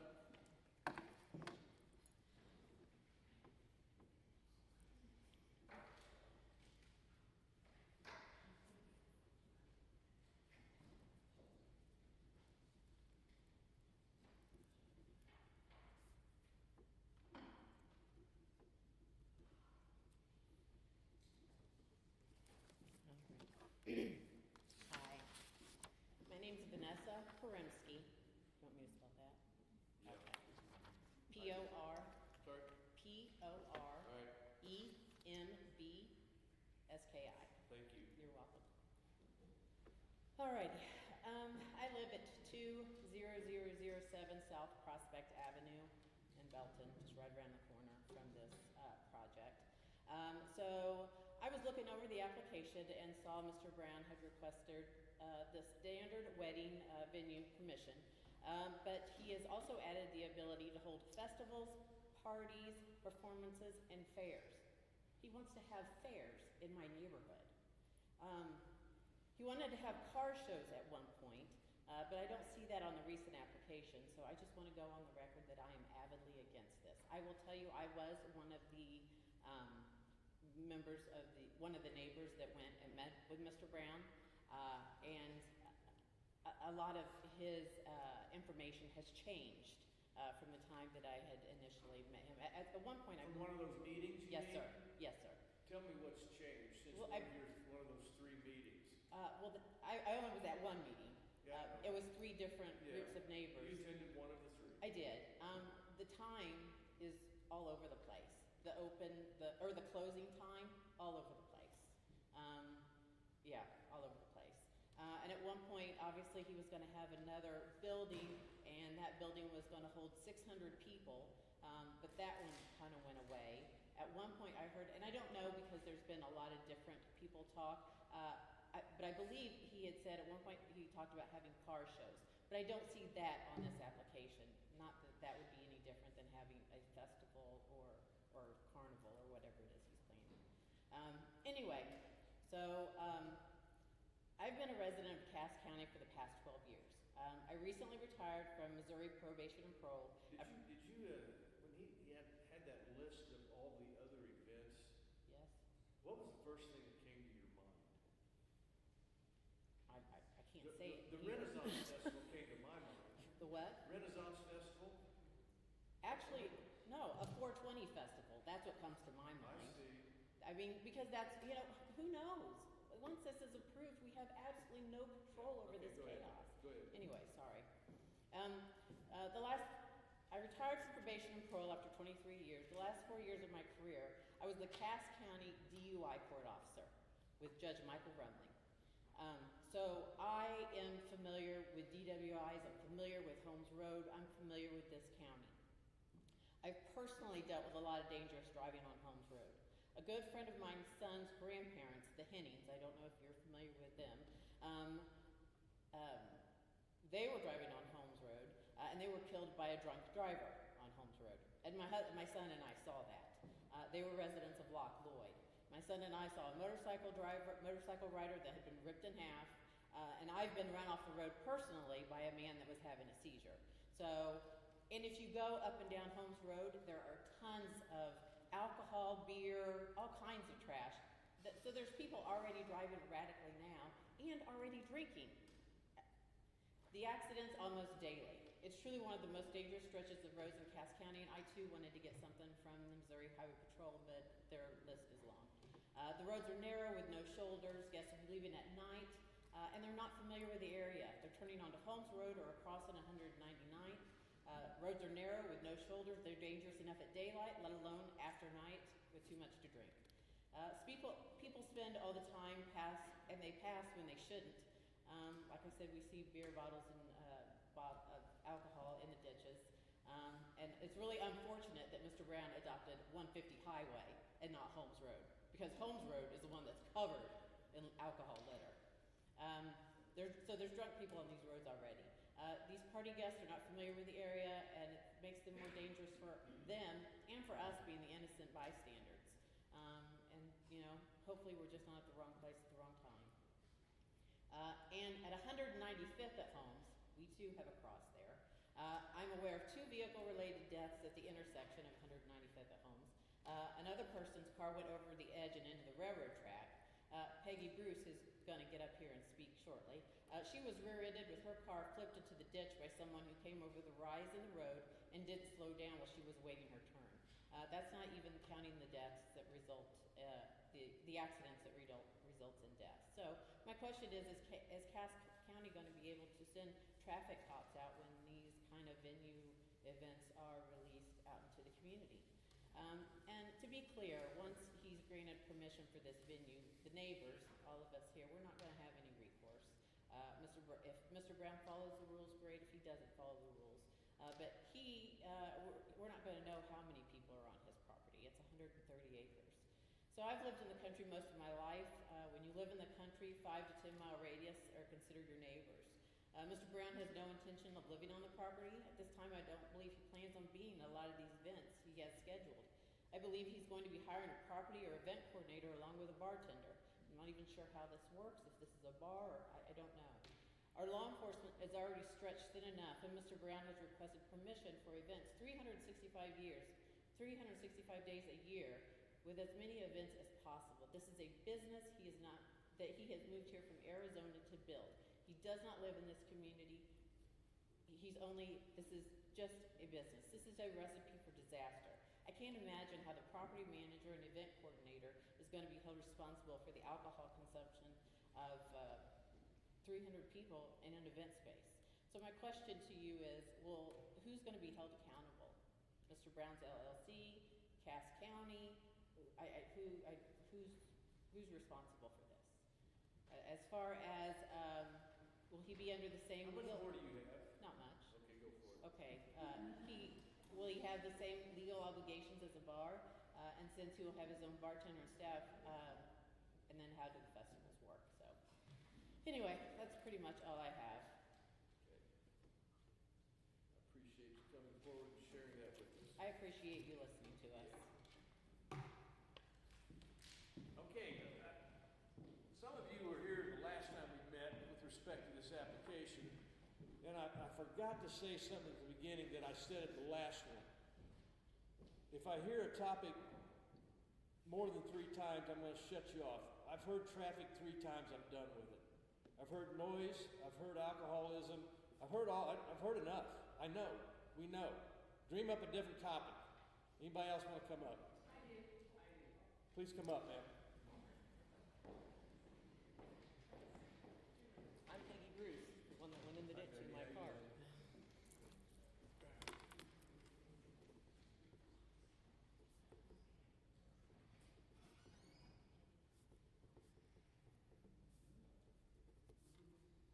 What's the number?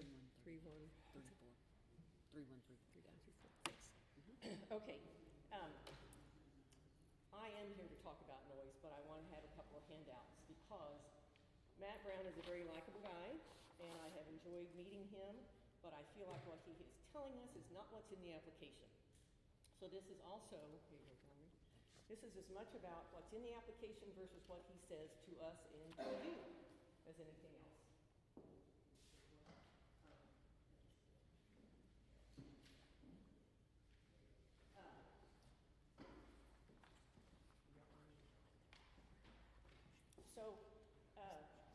Concern about what is the application and why is the application not up to date.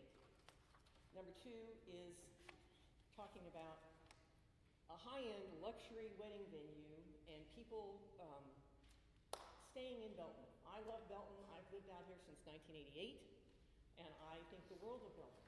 But at the same time, Belton does not have Johnson County amenities. Belton does not have the type of services and suppliers or facilities that these wedding attendees are going to want to stay at. So I don't think there's much benefit to the community of Belton. Now, what I want to show you in these pictures, these come from the application, and that's my point, is that the application looks one way and what he's saying is another thing. So, you know we're all neighbors out here in the country. We moved out to the country for the peace and quiet. But they want to move in, bringing a commercial business to rural agricultural neighborhood. And you've heard about, yes, the wear and tear on the rundown roads already. And we all know Mount Pleasant Township doesn't have any money to fix them. We've heard about drunk drivers. We've heard about the increased traffic and the danger to the cyclists who use our roads, to those of us who are walking along the roads.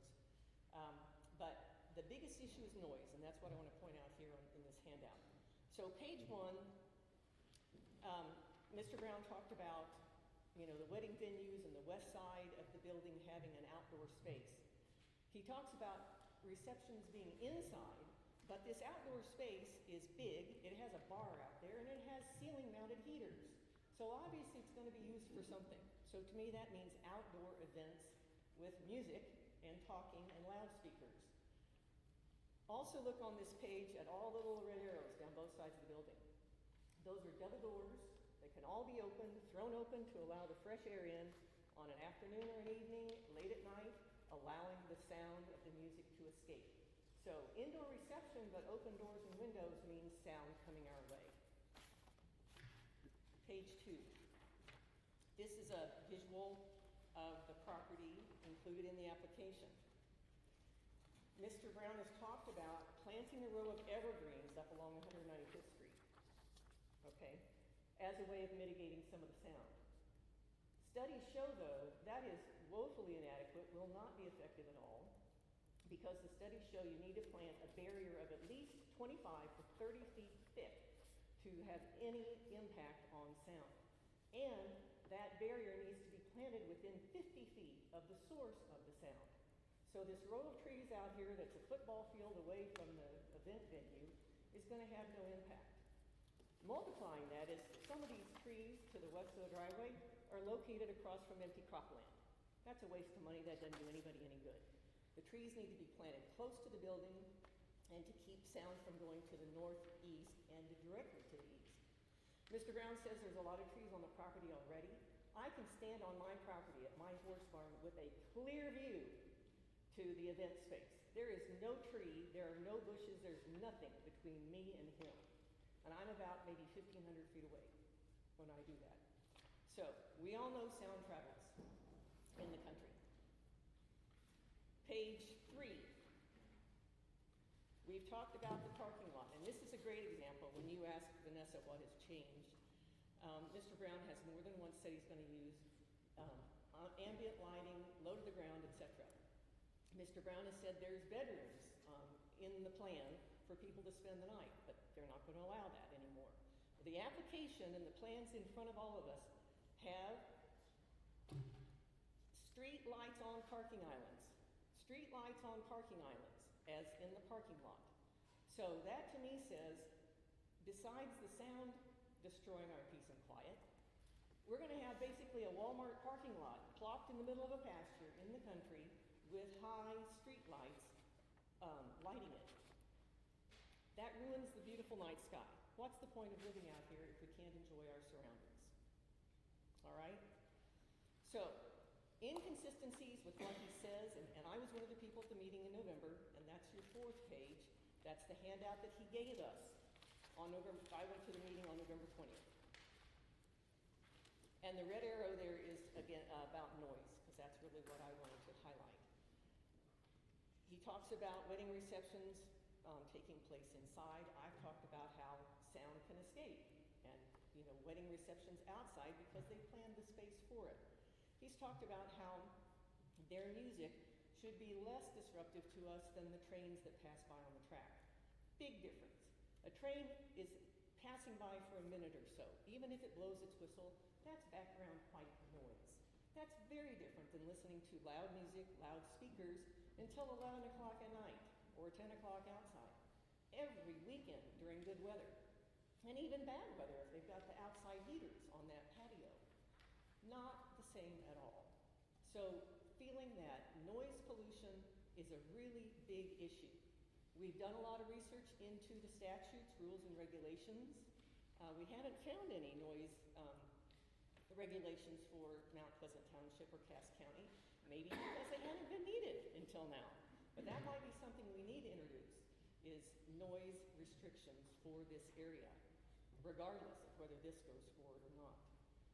The state of Missouri has regulations regarding noise, the Federal Clean Air Act, the Noise Control Act, noise pollution regulations as established by the Missouri Department of Natural Resources. These laws aim to regulate and manage noise pollution in order to protect the public health and safety and preserve the area. Missouri has implemented policies, noise control ordinances, zoning laws, land use planning, building codes. There is so much documentation that says there should be regulations in place to regulate this business, this commercial business out in agricultural, rural America. And we know that there are ordinances for bars and restaurants, and those typically run from 10 p.m. to 7 a.m. And we know that Missouri law holds property owners responsible for keeping up with the laws and upholding them. There's a concept called maintaining quiet enjoyment. Property owners are responsible for ensuring that activities on their property do not create excessive noise that disrupts the peace and quiet of the surrounding community. This will disrupt significantly, not only noise but also light. We also understand that Missouri residents have a right to request a noise impact study for proposed developments to understand the potential impact on their quality of life, property values, and overall well-being. Apparently, local planning and zoning boards have knowledge about the process to undertake those studies. And tonight, on behalf of me and my neighbors, I would like to request a noise impact study for this development. And I would appreciate after the meeting that we connect on what are the next steps to start that process. Okay. All right. In summary, you've heard me say lots of reasons to understand that noise is going to impact the neighborhood.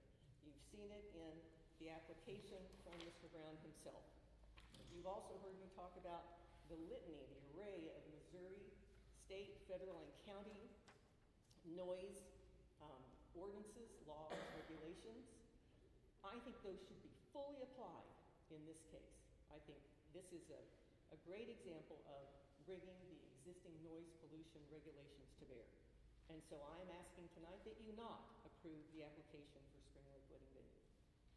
I appreciate your time. I appreciate you letting me talk about the topic and your service to our community. Thank you. Thank you, Billy. Appreciate it.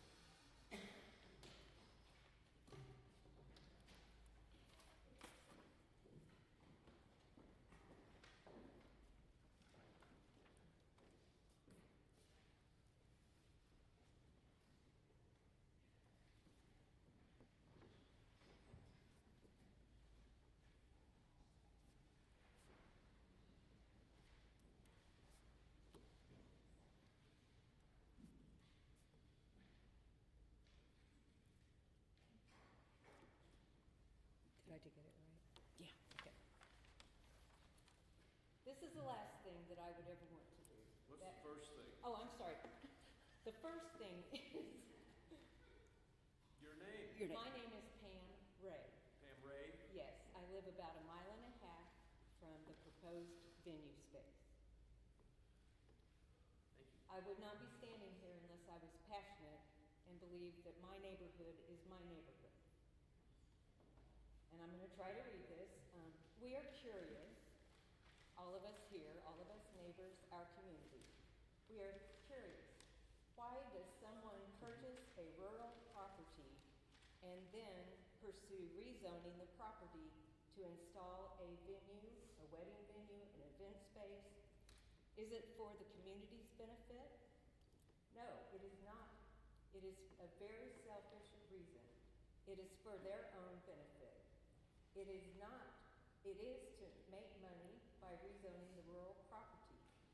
Our rural community looks out for each other, not our own self-interest. We are a long-enduring community out here. We are curious why rezoning this property for an event venue is even being considered. We residents that have lived here, whether a short time or a long time, bought our rural property for a specific reason. We bought it because it is rural. We live here because it is rural. We live here because it is in the country. It is undeveloped land, it is farmland, it is wildlife habitat. We residents chose our peaceful and quiet surroundings free of development and commercial interest. We are curious why one developer deserves to disrupt and destroy our rural community and our lovely, peaceful home. Yes, it is our home. It is not the developer's home. Many of us have enjoyed our rural home for over 30 years, and I just heard close to 40 or more. We urge you to respect and listen to those of us whose lives are deeply invested in the peaceful country area that we live in. Again, it is our home. What if you were facing assault on your home, your lifestyle, and your peace? What would you want the ones representing you to do? Please consider your fellow Cass County citizens and friends and residents. Do not rezone the property because one entity has asked you to do so for their own self-interest. We are all curious. Why would you even consider rezoning our rural community that all of us call our home? Thank you very much for listening. Thank you, ma'am. Yes, ma'am.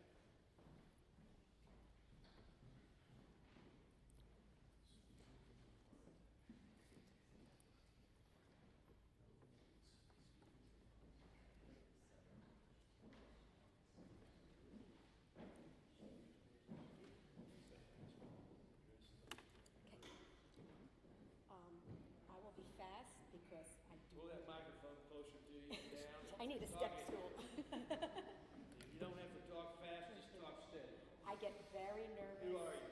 Janet Stone. I live at 5606 East 202nd Street. I'm about maybe just over 2 miles from the center, but these are my neighbors. We're a community. We are the Cass County community. We vote for the commissioners. They are supposed to look out for our interests, not someone that lives in Johnson County that moved here just to put a business. We are the ones. I have been a resident in my house since 1991, and I've been a resident of Cass County since 1988. I may still have my New Jersey accent, but I am a Cass Countyan. That's important to us. I mean, you're supposed to look out for us. We're the ones that vote for these commissioners. And I'd like to know, are you supposed to have a permit to put in a septic system? How did he already put it in if none of this has even been approved yet? And I know you don't want us to talk about the driving. There's one thing I do want to bring up. Not everyone goes to homes. I live right on White Highway, Dead Man's Curve. no street lights, it's dark, and you know how White Highway gets real curvy, someone heading in that direction. So, I mean, there's a whole nother direction that's, you know, for that. Our public services are stretched thin, the fire department, the police, the sheriff's department. Yes, he would ultimately be liable in lawsuits, but so would Cass County. And do you want to take on that possible liability by approving something knowing the potential dangers? Thank you. Thank you, Ms. Stone. All right, next.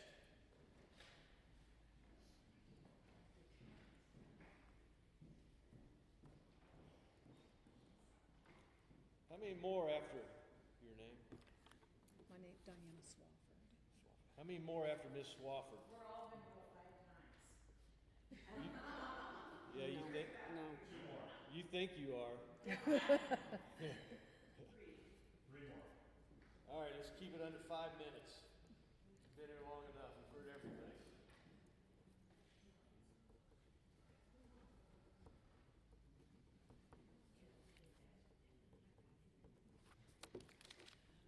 Steve, Ms. Swafford.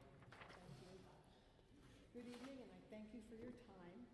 A lot of these people stole my thunder, so this will probably be under 5 minutes. As the planning board considers Matt Brown's special use permit, we are asking this request to be considered with respect to the county zoning regulations. And I would just like to bring to your attention some of the important considerations from the regulations. Originally, we were told by Matt Brown that this would be a wedding event venue that would be held mainly on weekends with a rare event during the weekday. I believe Peggy Bruce has already given you this handout, but I've highlighted a few of the things that he has told us.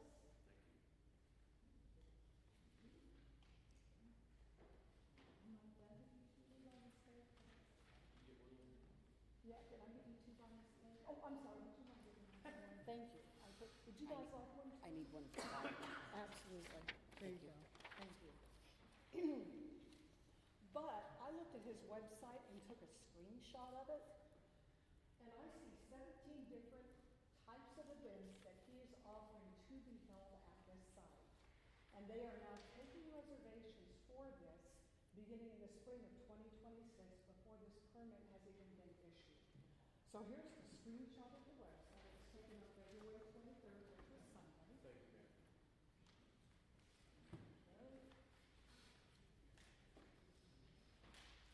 Thank you, ma'am. I'm assuming you go want one for your record as well. Thank you. So the scope of this event has changed when we met with him in November of 2024, that was 3 months ago, from mainly weddings on the weekends to now parties 365 days a year. And according to the standards and the regulation, the burden of persuasion lies with the landowner who is asking for this special use permit. And in consideration of this, evidence has to be clearly presented to indicate that the proposed special use does the following. It is not materially detrimental to the public health, safety, convenience, and welfare, or results in material damage or prejudice to other property in the vicinity. The proposed use is to be compatible with and preserves the character and integrity of the surrounding area, which includes any improvements he might make now or in the future should this special permit be approved. I propose this is really not in the interest of the surrounding area, of the people who live nearby, the county, or anyone else. And that is certainly not in keeping with the surrounding character and integrity of the area that we currently have. I believe that this will be detrimental to the public health, safety, and convenience and the welfare of the neighborhood due to the reasons that the people have already mentioned: noise, traffic, and visual nuisances from the events that will be held at this site. Please keep in mind he is attempting to put a commercial space into the middle of a residential neighborhood where we live. Other things that it's not supposed to do is generate pedestrian and vehicular traffic, which will be hazardous to the existing and anticipated traffic in the area. And as people have already said, this will dump traffic onto Route D and 195th Street by cars well as delivery vehicles, because this is an open vendor space, meaning they can choose whomever they want. So you would be getting traffic from Johnson County and the KC metro area in the form of delivery trucks and delivery vehicles. It is also supposed to contribute to and promote the community welfare at the specific location, and the size and aesthetic character of any construction for the proposed use should be in relationship to similar aspects of the surrounding area. It should be proportional and appropriate for the area. Can Matt Brown explain to you, the planning board, how this venue will promote community welfare and how the construction will be proportional and similar to the aesthetics of the surrounding area, which is a residential neighborhood? The last thing is, it should not cause substantial injury to the value of neighboring property. But I propose to you that having an event venue operating 365 days a year, holding parties, will damage the property values for those who live nearby and diminish them. Because who's going to want to buy a property in an area where there is constant traffic from these events that will be generated on a daily basis? We do not want this in their neighborhood, in our neighborhood, any more than you would want it in your neighborhood as well. If the County Board of Zoning, and as well as you, because you are decision makers as well, to kick this to the Board of the Zoning, it should not have an adverse effect on the public health, safety, and welfare. And when considering this, it should be based on reason and not, as from the Cass County, Missouri building codes, as distinguished from a variation sought for the purposes of convenience, profit, or capricious intent of the landowner or the user. Clearly, the purpose of the event space is for Matt Brown to make a profit from the property. But it's also incumbent on the landowner to prove that this venue is in the best interest of the neighborhood, the community, and the county. Two things. Please consider this as you think about whether or not to approve this event venue. From the Missouri Cass County building codes, the difference will not create a detriment to or change in the character of the neighboring land uses or set a precedent that may cause a detriment to other areas in the county.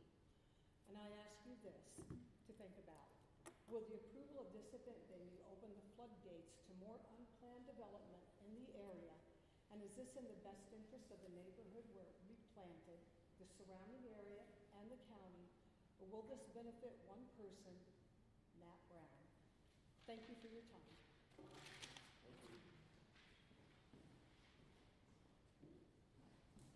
All right, next.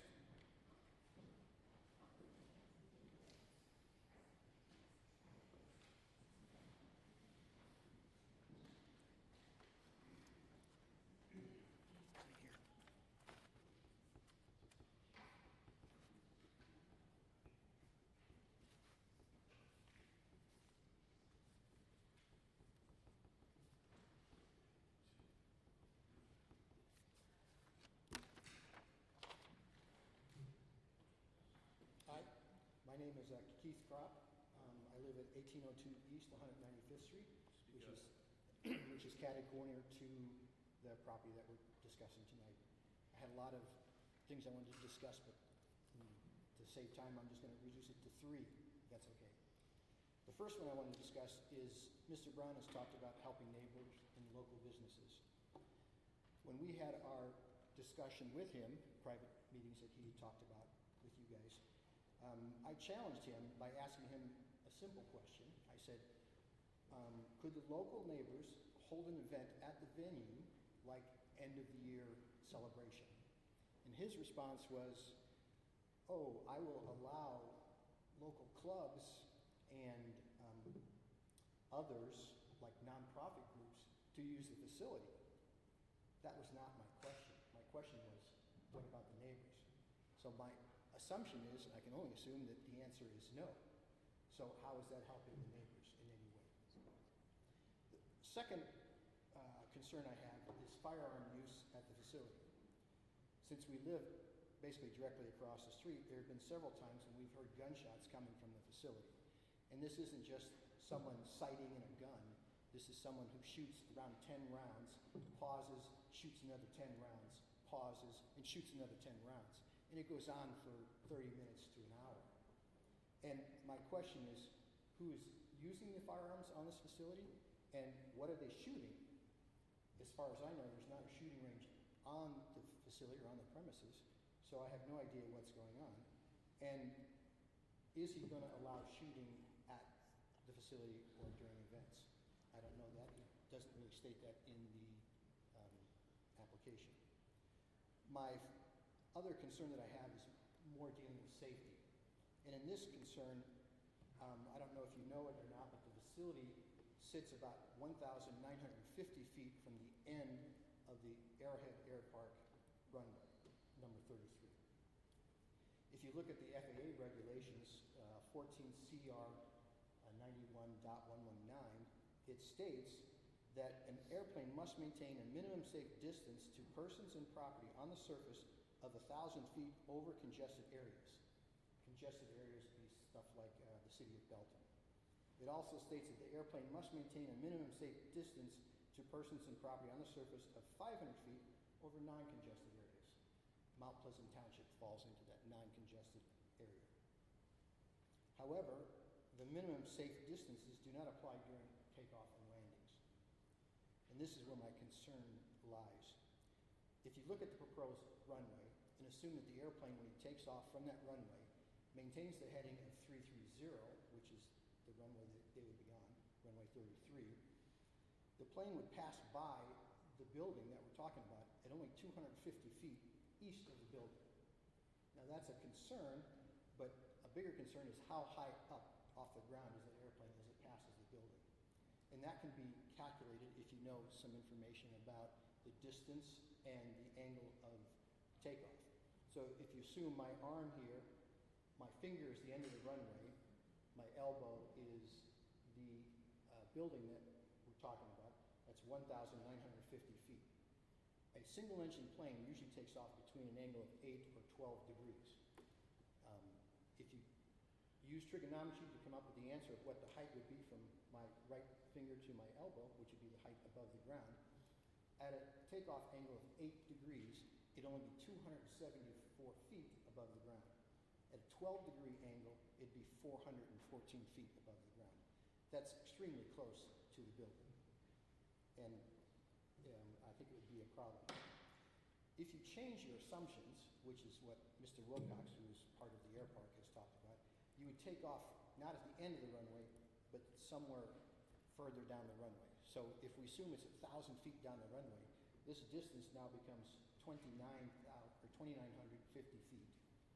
And you do the same calculation. At an 8-degree takeoff, the plane would be 414 feet above the ground, and at 12% or 12-degree takeoff, the plane would be 627 feet above the ground. Again, extremely close to the building as it flies by. Now, Mr. Wilcox has said that the proposed flight plan would be, as soon as the plane leaves the runway, it would immediately take a turn to the left. Okay, that hasn't been heard yet. That application hasn't been heard yet, so we can't consider that at this time, because that's not in place. I understand that, but what I'm saying is the issues are the planes are flying too close to this building. So if you have an issue That with hasn't safety, been approved yet, so therefore that's not an issue at this time, if it will even be approved. Okay. Then I guess I have no other comments. Thank you, sir. Yep. All right, this is the last one. I hope it's good. All right, keep it under 5 minutes, would you, sir? I'm serious. Let's get this thing going. I'll try to keep it brief.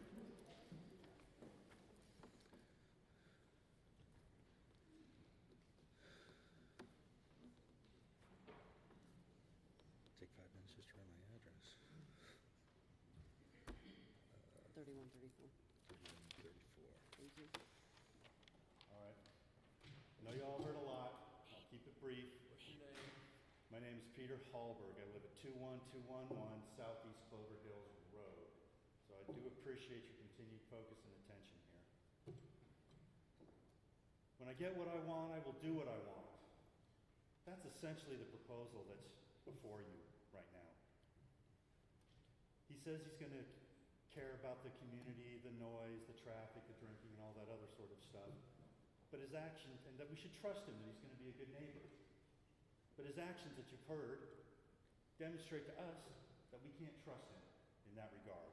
We need proper guardrails in place, or we're going to have all those events he's avoiding talking about that have been brought up to you, so I won't raise them again here. I would also, though, like to point out there's a risk of smaller groups coming into this facility under the guise of a book club or a pilots meeting, basically just to drink. That would make this a bar, not an event space. The only hope that we have to prevent these disruptions to our quality of life is right here with you, with this board. I'm going to switch gears real quick and give you a little bit of background on me. I spent over 25 years conducting economic reviews and creating investment proposals for a global company. And when I look at this proposal through that lens, it makes no sense to the county. Other than taxes of what, $500,000 a month, there's no benefit to be had. He talks about restaurants, hotels, caterers, floors, photographers. There's none within 20 to 30 minutes of the venue. None. Most of those services are going to go to the areas he's marketing at. Jackson County and Johnson County, Kansas, where he lives. So when you look at the benefit, financial benefit versus the liability, it's not worth it. You've heard the evidence, you've heard the concerns. It's obvious this proposal is contrary to the master plan. It's detrimental to the public interest. It's dangerous to the environment and public safety, and yields unacceptable revenue relative to the risk. The applicant will be given an opportunity to come up here and respond. And you'll hear probably more vague statements, maybe some confusing statements, empty promises. He may even complain that we're trying to restrict his ability to pursue his business. But here's the thing. My rights end the moment they interfere with your rights, and your rights end the moment they interfere with mine. His right to pursue his business does not supersede our rights to enjoy our property safely and without disturbances. Every issue we've brought to your attention is a threat to those rights. So when he gets up here to speak, regardless of his words, know that what he's really telling you, when I get what I want, I'll do what I want. Listen to the citizens of Cass County and deny this application. Are there any questions from the board? Thank you, sir. All right, sir. How are you this evening? Walking's getting tired. Yeah, I can relate to that.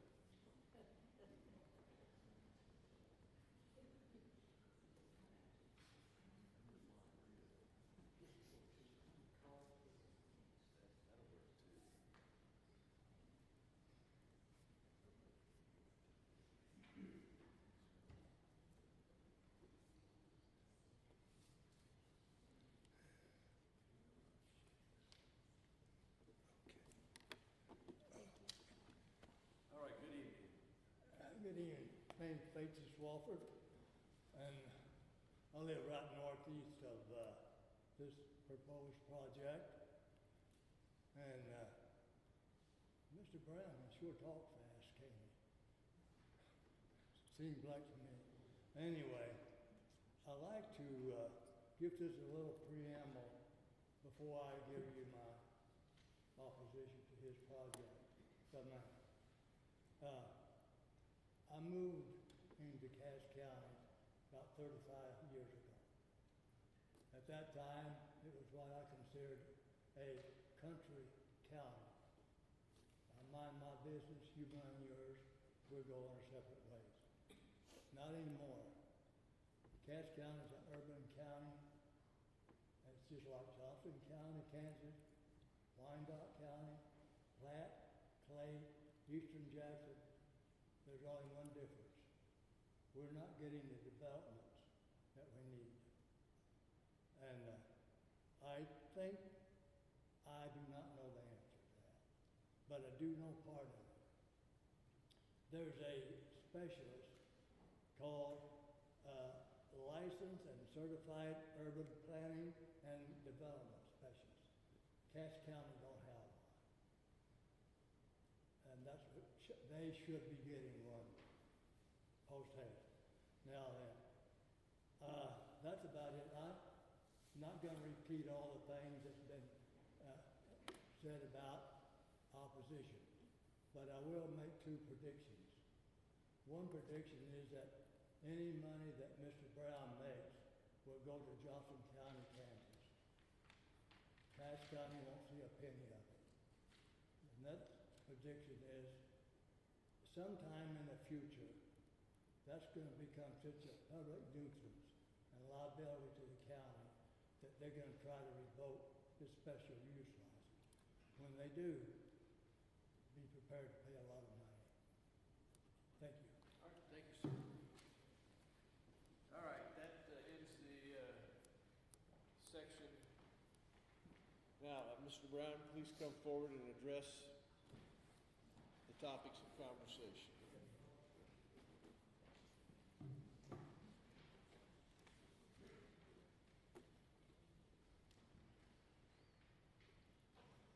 Okay. So first, regarding noise, I was just taking notes, so it might not have all the topics quite together, but so as I spoke in my introduction, that we will be doing noise canceling within the building. And someone mentioned that we might be related to Arrowhead Air Park. I mean, we're definitely not. I just barely met the gentleman when he came to the meeting. Let's see here. A lot of folks brought up some of the other similar events. As I mentioned, but we're going to be focusing on the wedding and event venue. So we can have some of the business flexibility. I mentioned that we may potentially do any of those other types of events, but the reality is if we have a wedding, on the weekend, that we're not going to be able to really have any other kind of event that takes over that weekend. I mean, that's the reality of it. Our marketing is just strictly focused on weddings, but we may have birthday parties or other things like we listed on the website. But that just gives us some flexibility from a business standpoint. Traffic was mentioned regarding departures, and they really do also take place over time as well.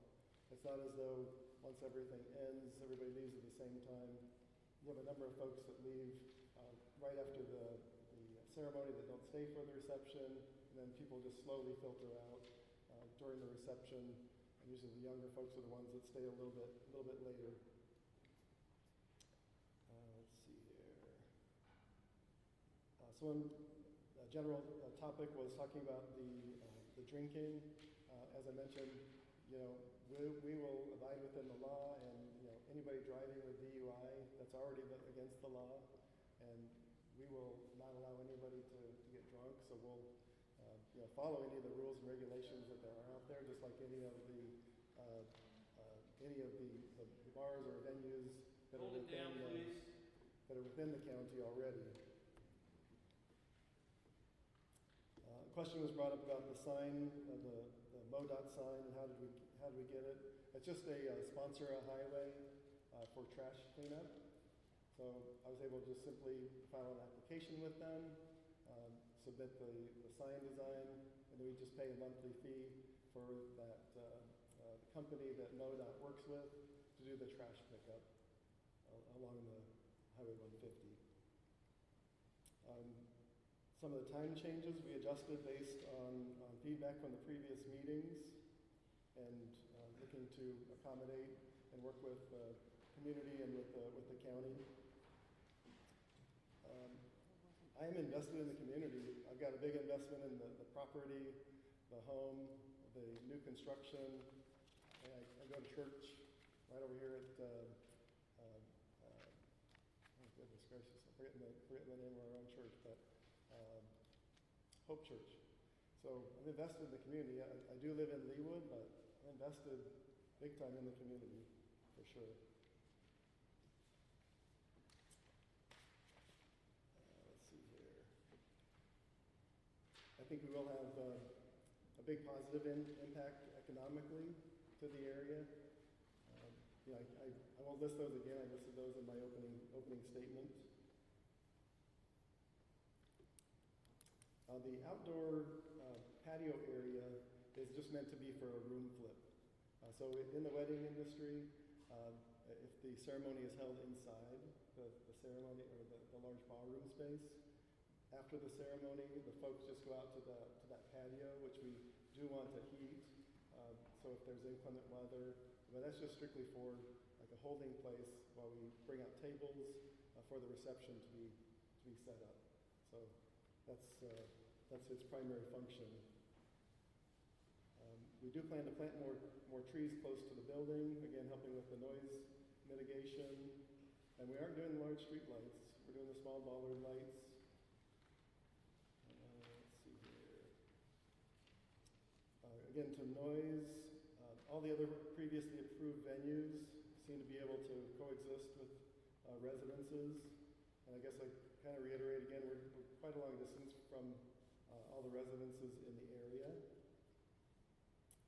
And as a business, we do need to make money so we can hire people, promote economic development in the county. That's just, we have to make money, but we'll be putting it back into the business.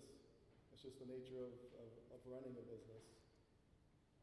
The septic is not installed yet, it's just designed. We certainly won't have events 365 days a year. Like I mentioned earlier, it's just mostly going to be Saturdays, potentially Fridays and Sundays as well.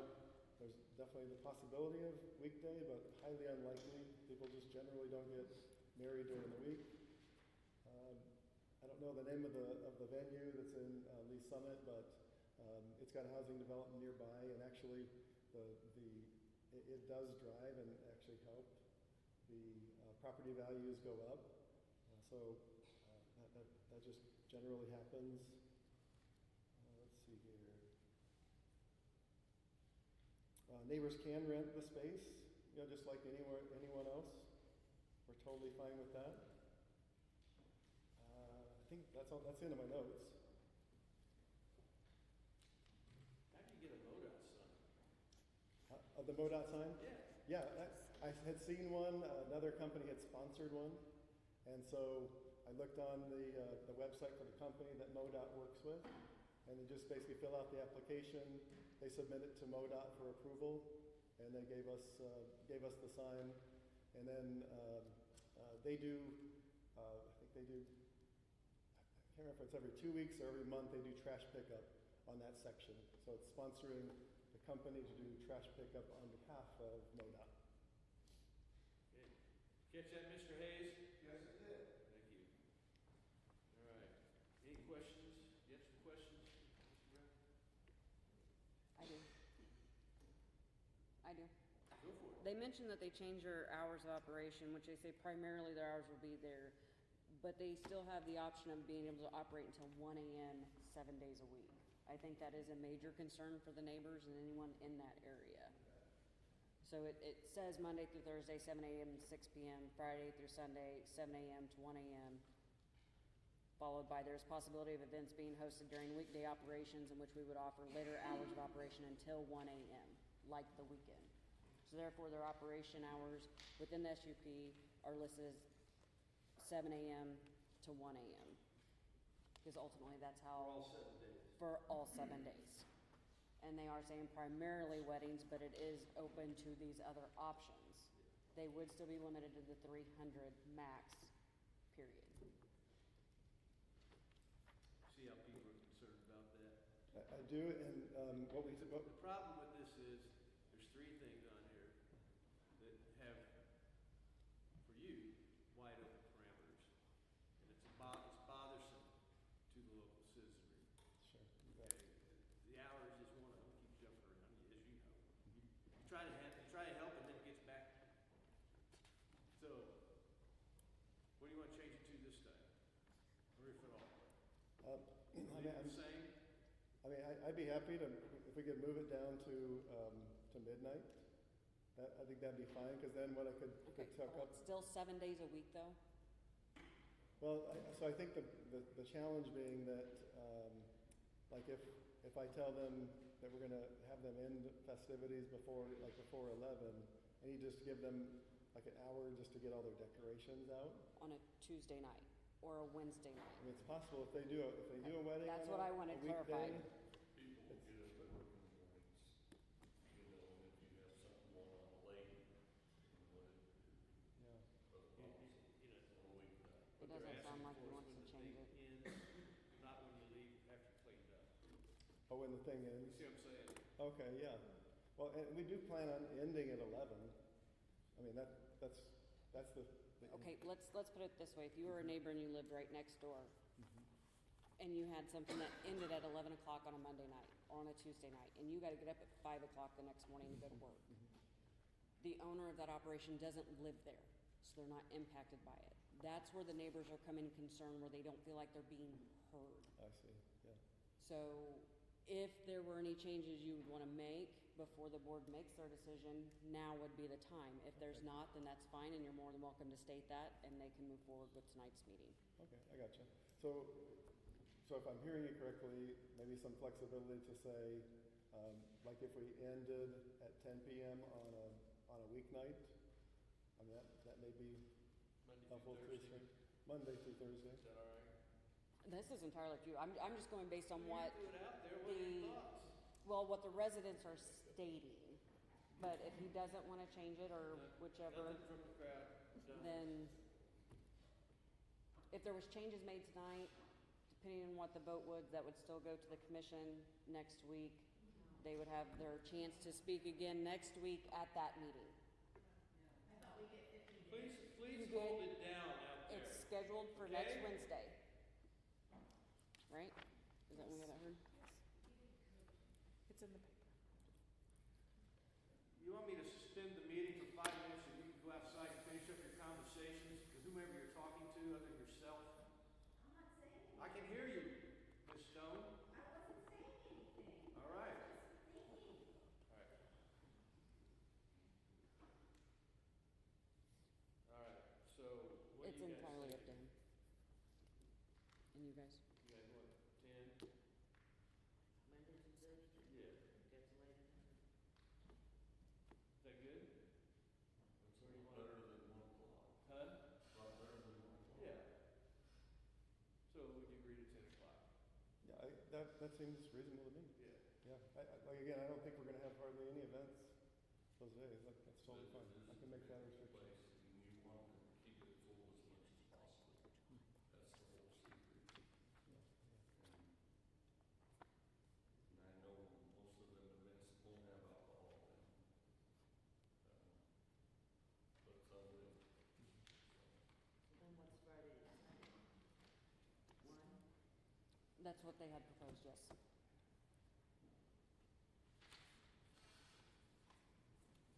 You good with that?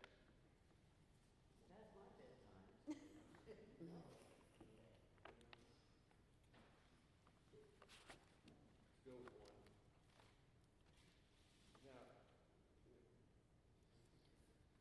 the thing that's really open-ended is, I don't understand, like, I do understand as a businessman and a capitalist that you want the ability to have a building. So you have this line item, 2 lines approximately, of the various things you want to do. And folks have these visions that are counter to yours, apparently, I think. You know what I'm saying? And I don't know how to get around that, Mr. Brown.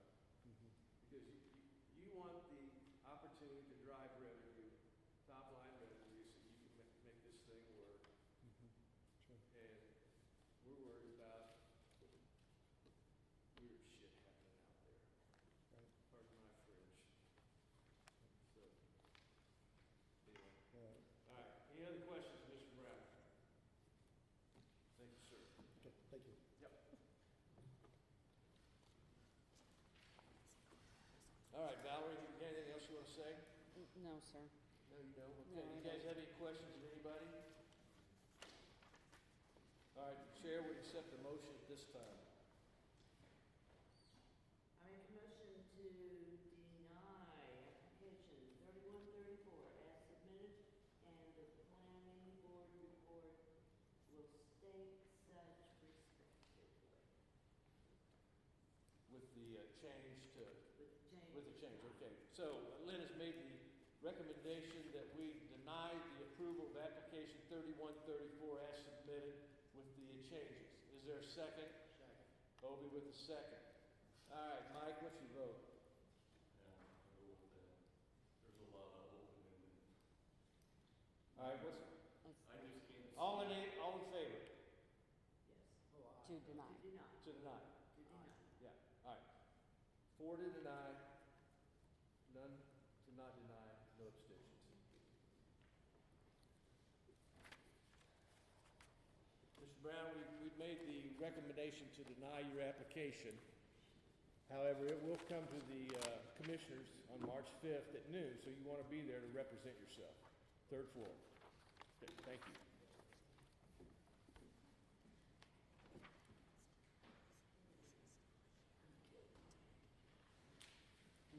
I think so, yeah, see how he redid those.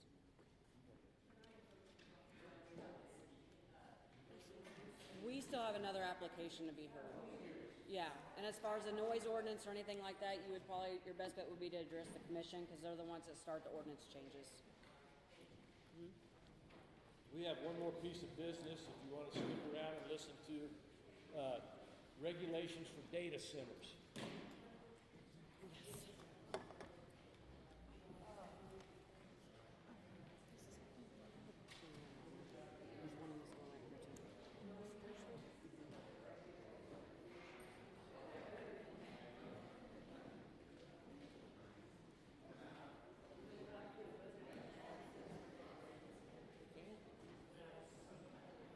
He doesn't want to give them. Yep, take care.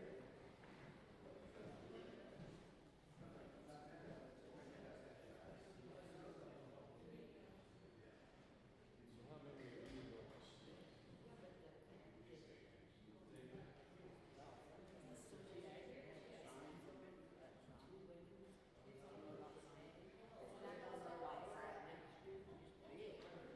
Is there another sign out there? On Holmes Road or? No, on 150. 150's out of the county. Well, it's not our regulations. We can go ahead if you're ready. Okay, application 3129, Cache County amendments, this new regulations concerning data center regulations. Valerie. You have the January revision based on the last few meetings that we had, that some of the public spoke. They're also here again tonight, probably willing to speak. I went over those changes as well with our county council. Some of the main things was sound setbacks from the subject property line, not just other structures. Supplemental substations, which means the substation is only to service that property for whatever equipment is located on that property. Sound buffers for equipment was also addressed through this revision. As far as maximum amount of coverage on the lot, we had covered that before. Maximum amount of acreage that could be used was covered before.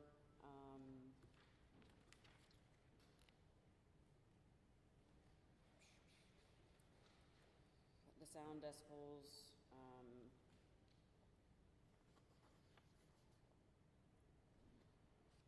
buffering, screening, landscaping, fencing, we went over that, did a little more detail on that. The height, overall height, the data center potential, as far as utilities existing and can provide their current level of service now to the existing customers, that it won't be impacted by a potential data center. Sound on generators.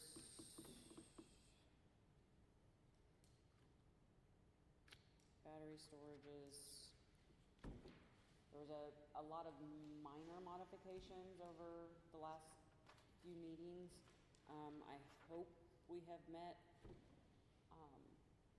the best intent for Cass County overall for any potential developers as well as existing landowners or future landowners. I got two questions. One, what was the biggest thing council was visiting about? What was their hot buttons? The setback chart. Setbacks?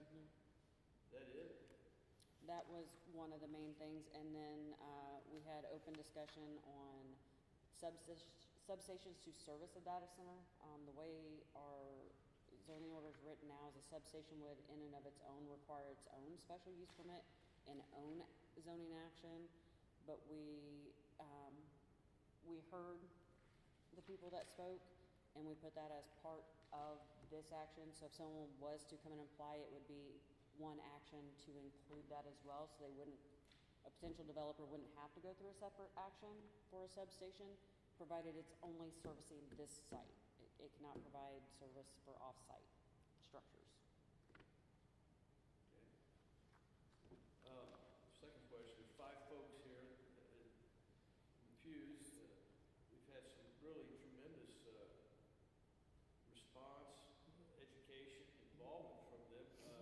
Would anybody like to say anything about what we currently have? And it's going to go to vote. You can come up. Yeah, you can come up, sign in, speak.